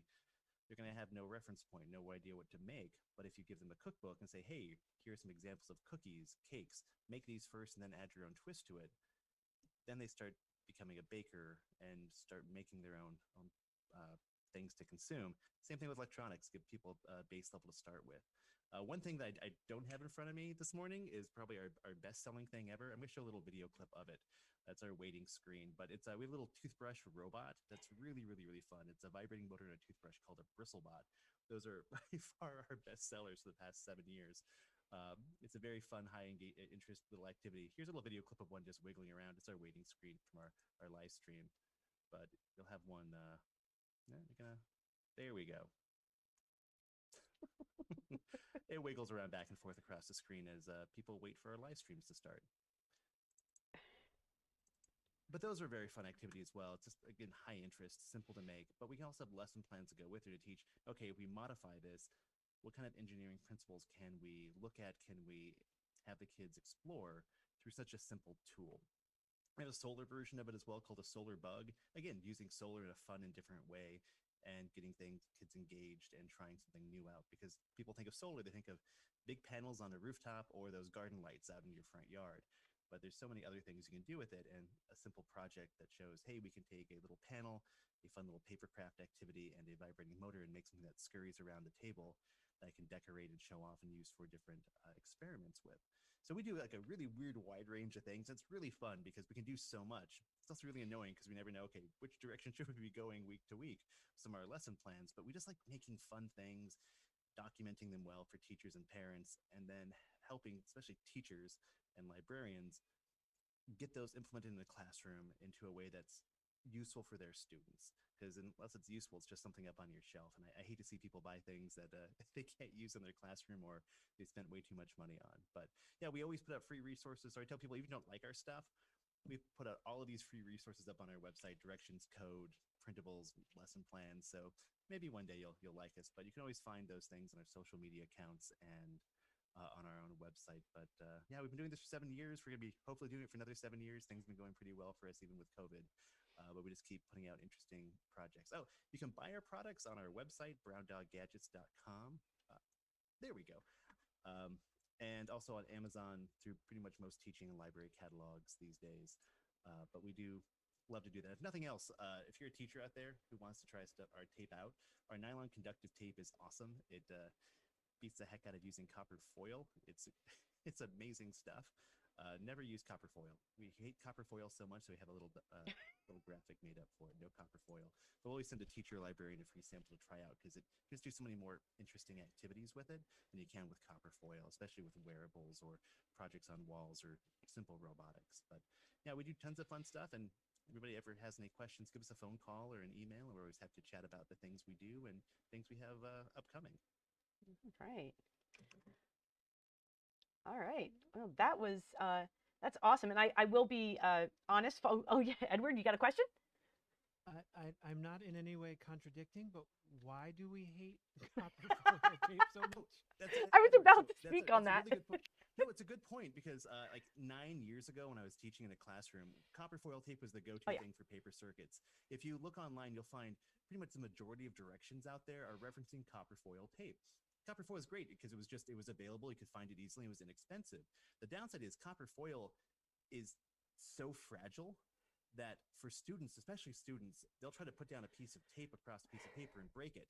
Now, most copper foil isn't conductive on both sides, so you have to start over again. I once watched a child do 5 strips of tape to get one to completion, and it was so heartbreaking because they used so much tape, just so much tape, but also it's frustrating. And if students are frustrated, they get turned off from an activity. Whereas the nylon tape that we use, that we've been using in several of our different kits and activities, it's nylon. You have to cut it with a pair of scissors because even as an adult, I can't rip through this by hand, which makes it great for wearables because it's a fabric tape. Makes it great for doing right angle turns or complicated things, say wiring up a dollhouse or a cardboard box to make a robot costume. But it's also conductive on both sides. So if you can just overlap 2 pieces, you have a good electrical connection, which then solves the problem of, oh no, I broke it halfway through, I have to start over again. But it's changed the entire way that we've designed our own projects up and down. Our little knife switch here would be impossible to do with copper foil because of the friction involved, the movement involved, and the bends involved. And it's only slightly more expensive than copper foil, but you use less of it and it's more useful. So it's one of those things, you don't know how good it is until you try it out. Like we use copper foil in our own kits for years until we started using this for something else. We're like, why are we not doing this? But it's kind of like flying first class. You get spoiled, and it's hard to go back to coach. Is the best analogy I have. Like having real chocolate versus cheap stuff. But it's really good stuff, and that's why I always like giving samples to teachers. Like, try it out. You can make a circuit on a mug for all you want. We've done that before, just at teaching conferences. Just literally put a circuit on here with an LED. Like, it's that easy to do, guys and gals. But it definitely changes the way you look at things, the way you design projects, and especially in a classroom setting, this is so much easier than trying to solder stuff, or even so much easier than trying to use copper foil because you can do flat circuits. And that's the way typically students visualize circuits from a diagram, are flat like a circuit board. So alligator clips in the classroom are, I'll be honest, it's horrible to troubleshoot as a teacher. Like, I don't know where things are going. There's wires all over. Tape on paper or tape literally on a desk, it's easy to trace things along, follow things, and figure out what kids are doing. But it's little things like that just that really change the way classroom activities are run, or honestly, even just the wearable thing. I like conductive sewing. We sell conductive sewing stuff, but I tell teachers, unless your kids know what they're doing with sewing, don't implement it because it's so difficult. That's from somebody who's run Scout 4-H camps. The other 2 guys who do curriculum up here have worked at both the children's museums here in Milwaukee, and they both have conductive thread horror stories of running workshops. So instead of an hour and a half to make this cool light up bracelet, it takes 20 minutes, and the kids can then spend another 10, 15 decorating, which is the point, is having a fun thing as opposed to saying they're sewing. And sewing's another skill. Again, it's just making it easier to implement, making it more accessible to kids of all ages. And quite frankly, this is just as fun because it works with minimal effort. It's the same circuit. It's basically the same parts. The cost is like 10% of what you do for the sewables. But yeah, just conductive tape's one of those weird things like, oh, it's the same. No, it's not. I'm going to jump in here. I am one of those teachers that you sent a roll of your maker's tape to.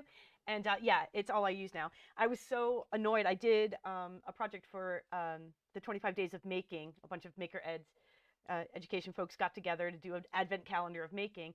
And so I did this little origami box. It lights up and everything. And I was out of your tape. And I had to do it with copper. And I swore so much trying to shoot this project. I can't tell you. I forgot how difficult it really can be. I mean, it's great if that's what you've got and that's what you have accessible. And paper circuits are wonderful. But yes, I will admit I am a convert.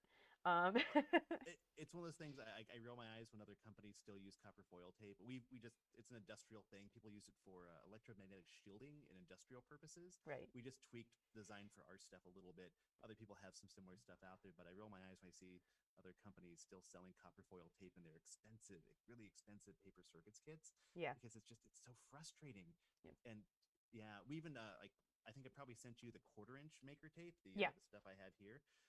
When we do projects internally here in the shop, we use 1/8-inch wide tape because it's still extremely strong, and we have a little bit more space to work with on some of our more complicated projects. And I tell teachers, yeah, if you've got high school kids, give them 1/8 inch tape. It's cheaper. Yeah. You can do some more complicated things with it. And unless they're really trying, they're not going to break it. I still have to like brute force my way through it by, But I think you know what you bring up is again, as a small business, and I think all of you have kind of talked about this, is the idea of taking an idea that's already out there, right? Something that was working but wasn't working as well as it could.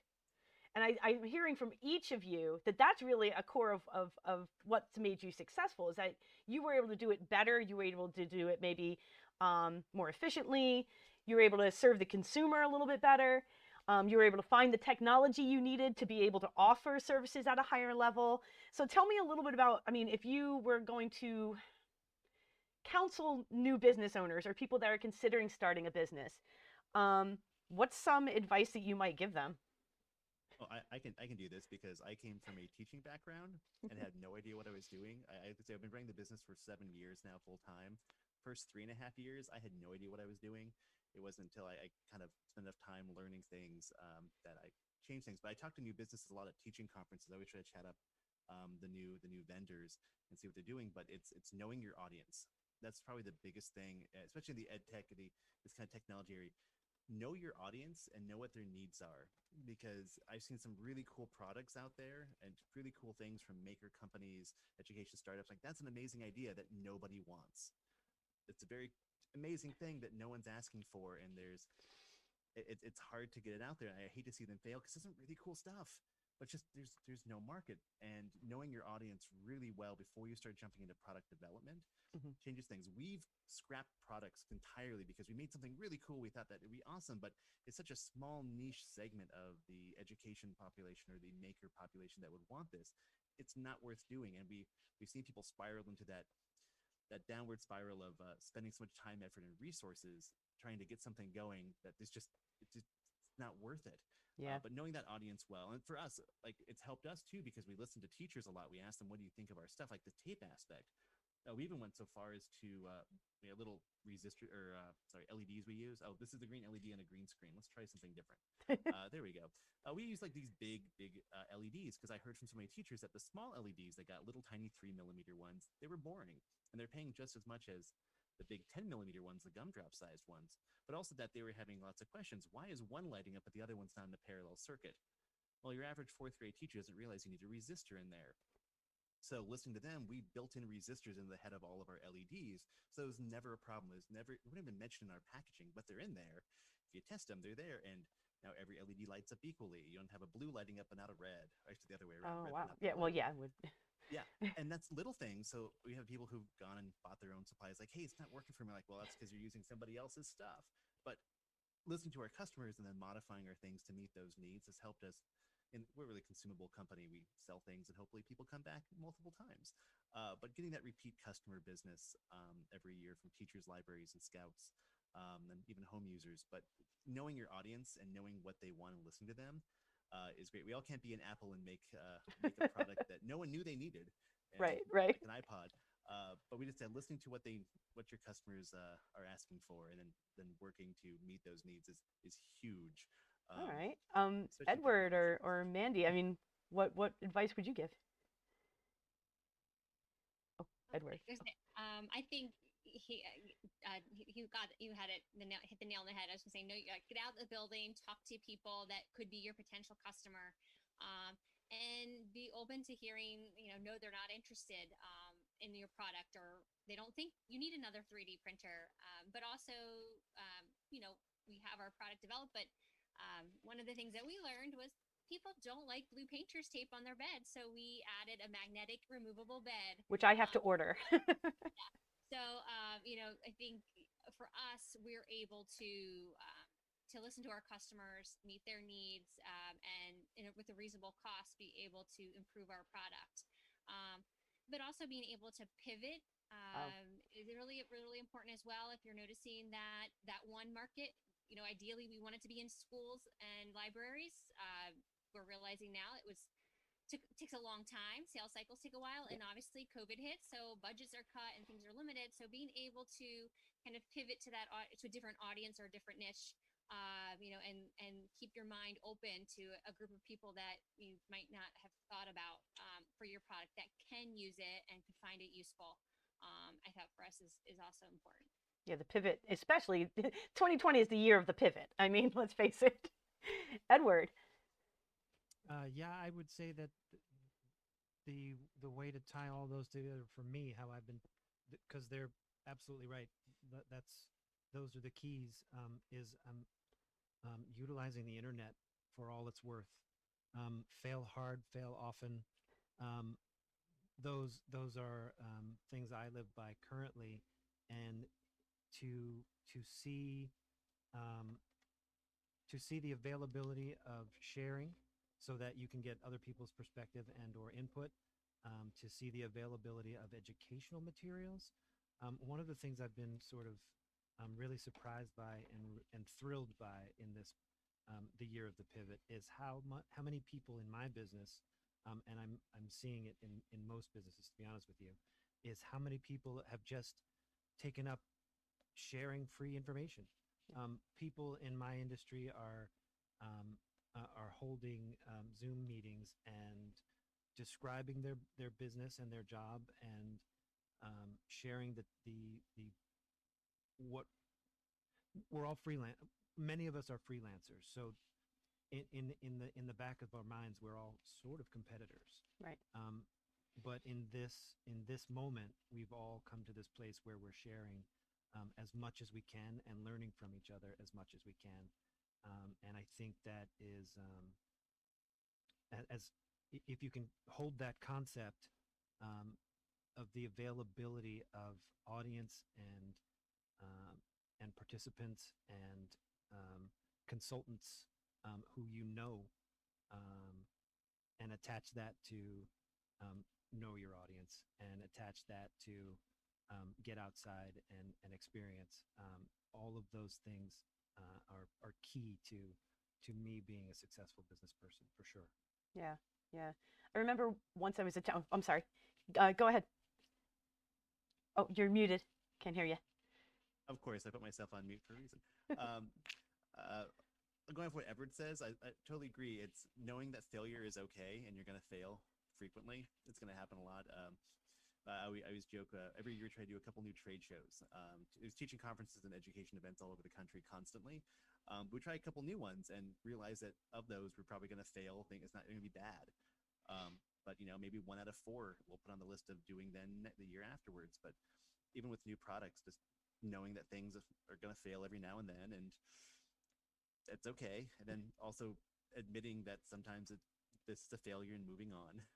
But that whole failure aspect, I see that just demoralizing people, and it is a little demoralizing to everybody.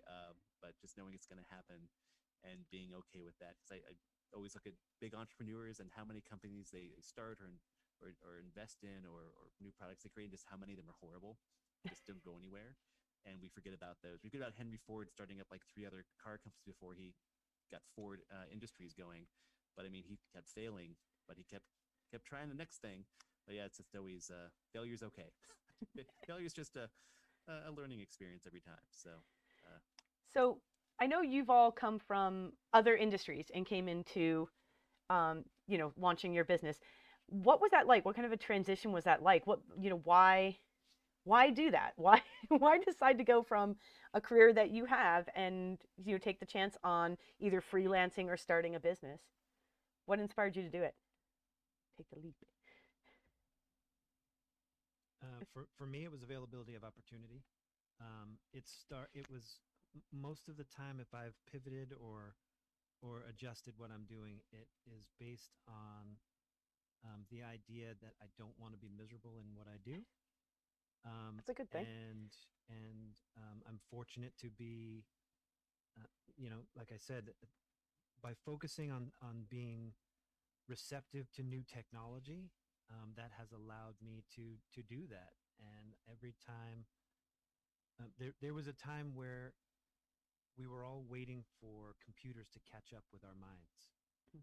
And we are in a place right now where I don't need a new machine every few years to catch up with my objectives. That's a new scenario. I know that, for instance, I wanted a newer machine because I wanted to do layers in Photoshop. That's not a thing anymore. The hardware, the hardware has now so far surpassed the software in capability. It's a whole new ball game, and exploiting that and making sure that I'm doing what I love is the objective. That's great. Mandy, it looks like you were going to say something too. So I think I was coughing a little bit, but Oh. yeah, but no, and I agree exactly. Edward is finding that passion, something that excites you, brings you joy, fulfills you, and taking those chances. You know, I was a teacher. I had a comfortable job. I worked from home. Everyone thought I had it made, but I still had in the back of my mind that there was something else I wanted to do. And, I was fortunate enough to meet Joe and have that opportunity and to take that leap of faith and say, you know what, this is something that I can believe in and do it. And I think going with your gut, you'll know when something's right and when something's not right. And just if you have that opportunity, being able to, and you can afford to take the chance. I would definitely say, take the chance, find something that fulfills you, brings you happiness and joy. Yeah. So for me, my joke is that I was teaching at a Catholic school here in Milwaukee. And so for me, I was already used to making so little money. That starting my own business wasn't that much of a risk. And people laugh, but I'm like, I was in a position where I either needed to find another job to pay rent and pay off my student loan. That master's degree was so useful. So doing this on the side was a way to help me pay rent, and then it kind of ballooned on me. But for me, it's really was the excitement of being my own boss. I'm not an early morning person as well, but I do like trying new things out, meeting new people, and working with teachers way more than I enjoyed being up at 7 in the morning, being in charge of a bunch of angsty middle school kids, which we've all been there. But it's the excitement of doing something different and new and challenging in different ways. And I see a lot of entrepreneurs they seem to be broken into people who like a good challenge and like the excitement of that. And for a lot of them, the money is just, if they are successful, the money is a nice side thing. But they're in there for the challenge and the excitement of doing something unique and also being their own boss. Some people hate having people telling them what to do. So being your own boss is also kind of nice as well. But yeah, it's definitely a nice change for me. It's funny, I left. But it has to have the right personality for things too. That's the thing. You're not a good person. If you're not the right personality for being your own boss, being an entrepreneur, it makes things really difficult. This is true. It's funny because I left a Catholic school. I was a middle school STEM teacher, and I left the Catholic school to start my own business. So, and then went back to the Catholic school like 5 years later because they really needed someone to open their new makerspace. I was like, oh, okay, no. So we've kind of wound a little bit of an education theme through today, and so I guess we have just a couple minutes left. But I want to ask you all if you could, tell the students of the future, the technology and STEM and design students of the future, something that they should be just paying attention to right now, something that they should be focused on, or even just like one good piece of advice. What would you tell them? Mandy? I think that I would say that they're in a wonderful position because they're going to be able to create their own job. I think we're in a point in with technology and with job opportunities that, there's so many opportunities out there with technology. I have a 20-year-old and a 17-year-old, and kind of the same thing. Like, what can you do, that you can integrate technology in it and, make your own job. You don't have to be do something traditional. There's so many opportunities, and you have a skill or something that you really love, like coding or developing software, or even like graphic design. Websites, and everyone has a website, everyone has social media, everyone, so being able to use those strengths to find that job that you love, you have to do it. There's so much out there. That's great advice. That's great.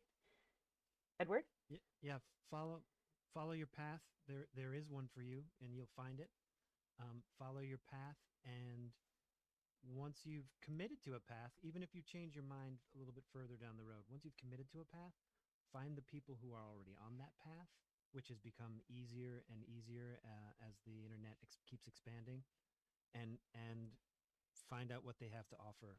There are so many learning opportunities to be had from people who are already on the path, that never stop learning, and the internet is endless. So in fact, you could be on that path and never stop learning. So that's what I would say. I love that. I love the idea of you just never stopping. There is no end to learning. I'm a big fan of that idea. All right, Joshua, do you have anything you want to share? Well, Edward took my advice, which is always try new things. The more skills you can pick up, even just a passing knowledge of a skill, can someday come in handy for you later on. I spent years writing a very cliche travel blog when I was living overseas, and editing videos and stuff, and all these little things I learned with just minor photo manipulation, media content creation, all that silly stuff for my horrible blog, ended up being really, really helpful when I started my business. Like, oh, I already know how to do basic video editing. I already know how to do basic photo editing. I know how to put a blog together.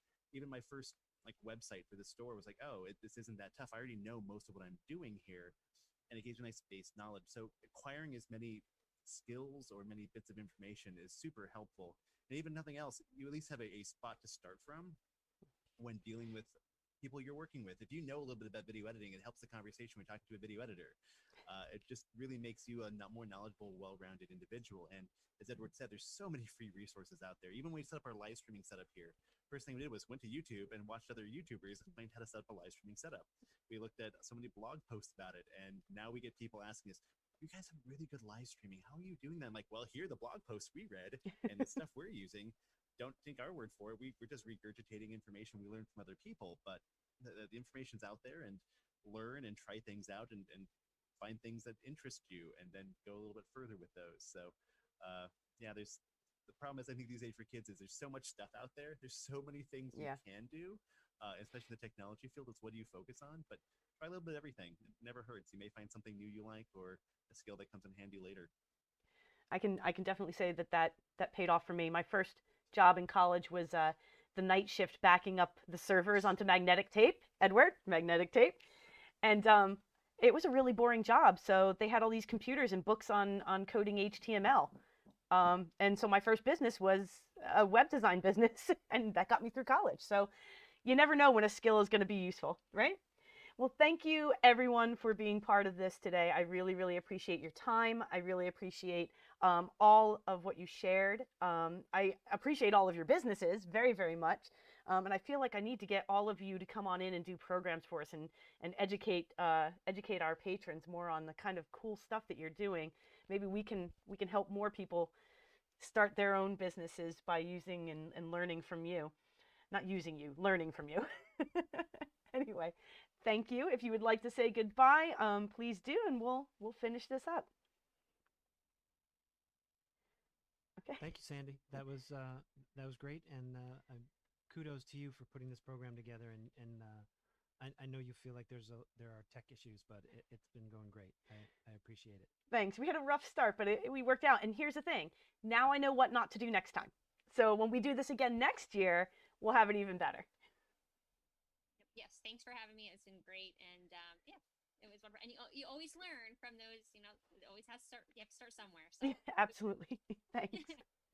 Well, thanks for having us on. I appreciate the opportunity to talk with people out there, a different audience than usual. And Sandy, if you want some more conductive tape, just ask.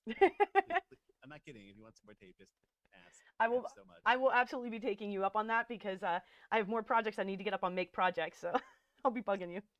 Please do. Thank you, everybody, very much.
YouTube. Okay, so welcome. Sorry, that was Joshua Zimmerman from Brown Dog Gadgets. He was part of our technology and business panel earlier today, and he and I got talking about STEM education and some of the things that are going on. And I think we're going to have a lot of fun to offer all of you in the coming weeks as a result. Anyway, thank you for attending our virtual hackathon. I see someone's hand is coming up. Whose hand is up? It was too quick. Could you try it again? Anybody? No? I'm not seeing anyone. So just real quick, a couple of things I want to go over. Just as a reminder, you can continue working on projects until 4 p.m. tomorrow. So you can keep on submitting. I'm going to go ahead and share my screen just to kind of walk through. Is this the right? No, that's the wrong. Let's see. Let me get the right screen for you here. I've got a lot of screens open at this point. Is this it? That looks right. Oh, and we're 1 second. See, I'm wearing out my computers. It's been going all day, and now we got to convince it that it wants to work again. Sorry about that.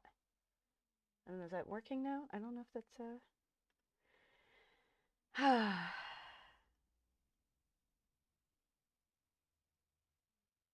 okay, I have lost.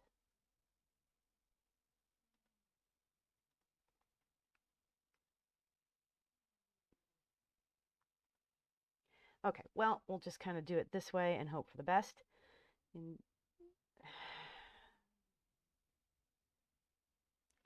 let us try this one last time, see if I can get the right screen to share. I am so sorry. Things have been going pretty well today, but apparently, you know, got to end the day with some challenges. There we go. I think we have it now. Let me just double check that I've got it the right place on both. Yeah, I am not sure. Meeting controls, no. Okay, we'll make it work. So, and again, why is it sharing the wrong thing for us? Okay, so our virtual hackathon, you can continue the challenges, which are included on our challenges page. I will put this into the chat right now, just in case you don't have that link. All of the challenges are open until tomorrow at 4. So again, they are arranged by level. So the green level are kind of all ages for anyone. Projects, great for families. Our blue are beginner level. Yellow are intermediate level. Purple are advanced level. And then we have some specialty badges that we are adding as we go. We have a couple more to add today, but we have like the Girls Who Hack. If you didn't get to catch BiaSciLab at 1 o'clock, we'll be putting her video up a little bit later or tomorrow. So you can watch her video all about getting kids into hacking to make the world a better place. But you can try out some of her lessons. We've got some Hour of Code. We've got some simple things like teamwork and read a book. But in all cases, we have everything arranged by offline activities that you can do if you have minimal Wi-Fi or you don't have a computer handy. Games and coding in real life. So these are things like soldering and robotics. We have our digital art track, and then we have artificial intelligence and some fun projects with that. In all cases, as you complete your challenges, you're going to go to our Google group, make sure that you become a member, and you're going to find the post completed projects here thread, and you're just going to go ahead and post some kind of, you know, proof that you did the project, a screen capture of a picture, you know, a link to your code. Please make sure that you include what badge you're posting for so that I can give you your credit, and make sure that you're using the name that you've registered under. You can still register for the hackathon for another 15 minutes, and I will put that link up for you as well. Just in case you haven't registered, you can only win prizes if you have registered. So as you complete projects and we verify them, which is what I'll be doing in just a few minutes, we've been kind of verifying as we go through the day, you can earn these digital badges. So you'll find your name down here. click and you'll see what badges you've earned. And you may not have done any quite yet. Let me see. I know, I know some people have, for example, so here we go. This duo of siblings has earned the offline beginner's badge, the digital art beginner's badge, and the teamwork badge so far. So the badges that you win, the badges that you earn, for each one, you're going to be entered into a raffle for prizes. A beginner, so the beginner badges, the all ages badges, and the specialty badges are all worth 1 entry. The intermediate badges are worth 2 entries, and the purple badges are worth 3 entries. So we've got some people coming in, but right now, I'm going to be honest, we have not a whole lot of badges submitted yet. So there is a lot of room to earn prizes. And speaking of, we have some really great prizes. So we have this fantastic electrician's backpack donated by Thomas Gray. Make sure you go back and take a look at that STEM careers talk that we had today. Thomas is he is actually an apprentice electrician. He's just changed to becoming an electrician after working in all kinds of different construction fields. And so he talked a lot about, going into skilled trade if maybe college isn't a route for you. But we also had several people that talked about becoming, for example, nuclear physicists and working on actual nuclear subs. So that was a really great talk. We have 2 Makey-Makeys, which are invention kits. They're really, really fun. You hook them up to your computer, and anything that conducts electricity can then become part of your computer. We have 2 Girls Who Hack soldering kits from BiaSciLab, who was our keynote speaker. We have some blinking robot soldering kits. We have 4 of these Mars Base Camp rovers, which are really fun kits to build. Learn a little bit of electronics, race your rover, really cool project. And then we have some paper circuit kits and some 3D printing gift certificates for Warren County Library patrons. So there are a lot of prizes. Right now we have more prizes than we have people in the raffle. So there's a lot of room to make sure that you can get in there and enjoy some prizes. So if you have not gone into the group and shared your work, please make sure that you do that before 4 p.m. tomorrow. At 4 p.m. tomorrow, that group closes. You will not be able to submit your work anymore at that point. No more badges, no more raffle entries. So make sure that you do that. A couple of other things that you should know. We will be taking all of today's panels and speakers, and I'll be cutting up the video tonight, the recorded video, and putting them on YouTube so that you can watch them at your leisure. We'll also put them on Facebook. All of those links are available on the home page here, so you can get to the Warren County website, our Facebook, Instagram, YouTube. So we'll be sharing out some of the things from today. We'll also be sharing winners and some of the great projects that people have created onto the website. So if you make some really cool coded projects, or if you take some pictures of some of the things that you made, you may get featured on our Facebook site, which is, always fun to get a little recognition for your hard work. And then there are our resources page, which I'll be adding some more to today based on some of the talks that we had. We have a TED Talk playlist of some really great inspiring talks for all ages about all kinds of topics like cybersecurity, computer science, education, artificial intelligence. So if you want to learn a little bit more about these topics, this is a great playlist. This is Code.org's Projects from Home. So these are all things you can keep on doing. Once you're done with today and tomorrow, here are ways to keep learning about coding and computer science. Same with the Hour of Code. They're all 1-hour projects that are basically gamified, gives you lots of opportunities there. And for younger kids, for preschoolers and younger kids, 1-minute computer science are real short little videos that illustrate important computer science topics. So you can check that out and share that with others. It's a great way to just get a quick tidbit when you're trying to understand something. And it's not just for preschoolers. It's good for anyone. Okay, so that said, are there any questions before I log off for the day? This is your chance to have your questions answered. You can put them right into chat. If you need any help with any projects that you're working on, if you've had trouble getting any kind of access, If you have questions about any of the prizes or any of the projects, now is the time to ask. If you have any questions you'd like me to send to any of our presenters today, I'm happy to do that. I'm happy to connect you with them. You know, we had some really great speakers. I really appreciate them taking the time out to be part of that today. Okay, any final questions? I'm not seeing any questions coming up.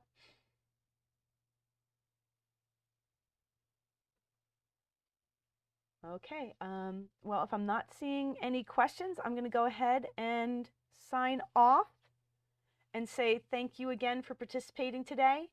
I really appreciate everyone that came out and that is working on projects. We will be checking in periodically tonight, and I'll be checking in all day tomorrow on the Google group. You can also reach me. I'm putting my email address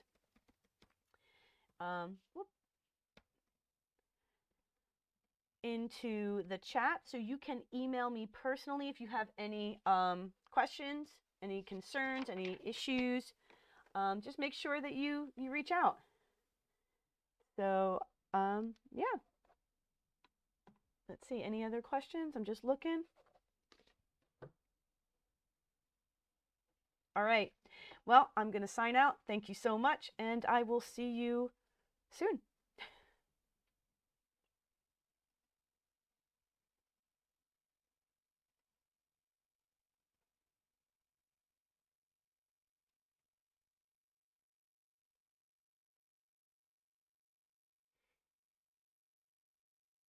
And thank you. Thank you, Jamil. I'm glad that you enjoyed. I'm glad that you got something from it. If you have any questions, you get in touch with me. I'm here.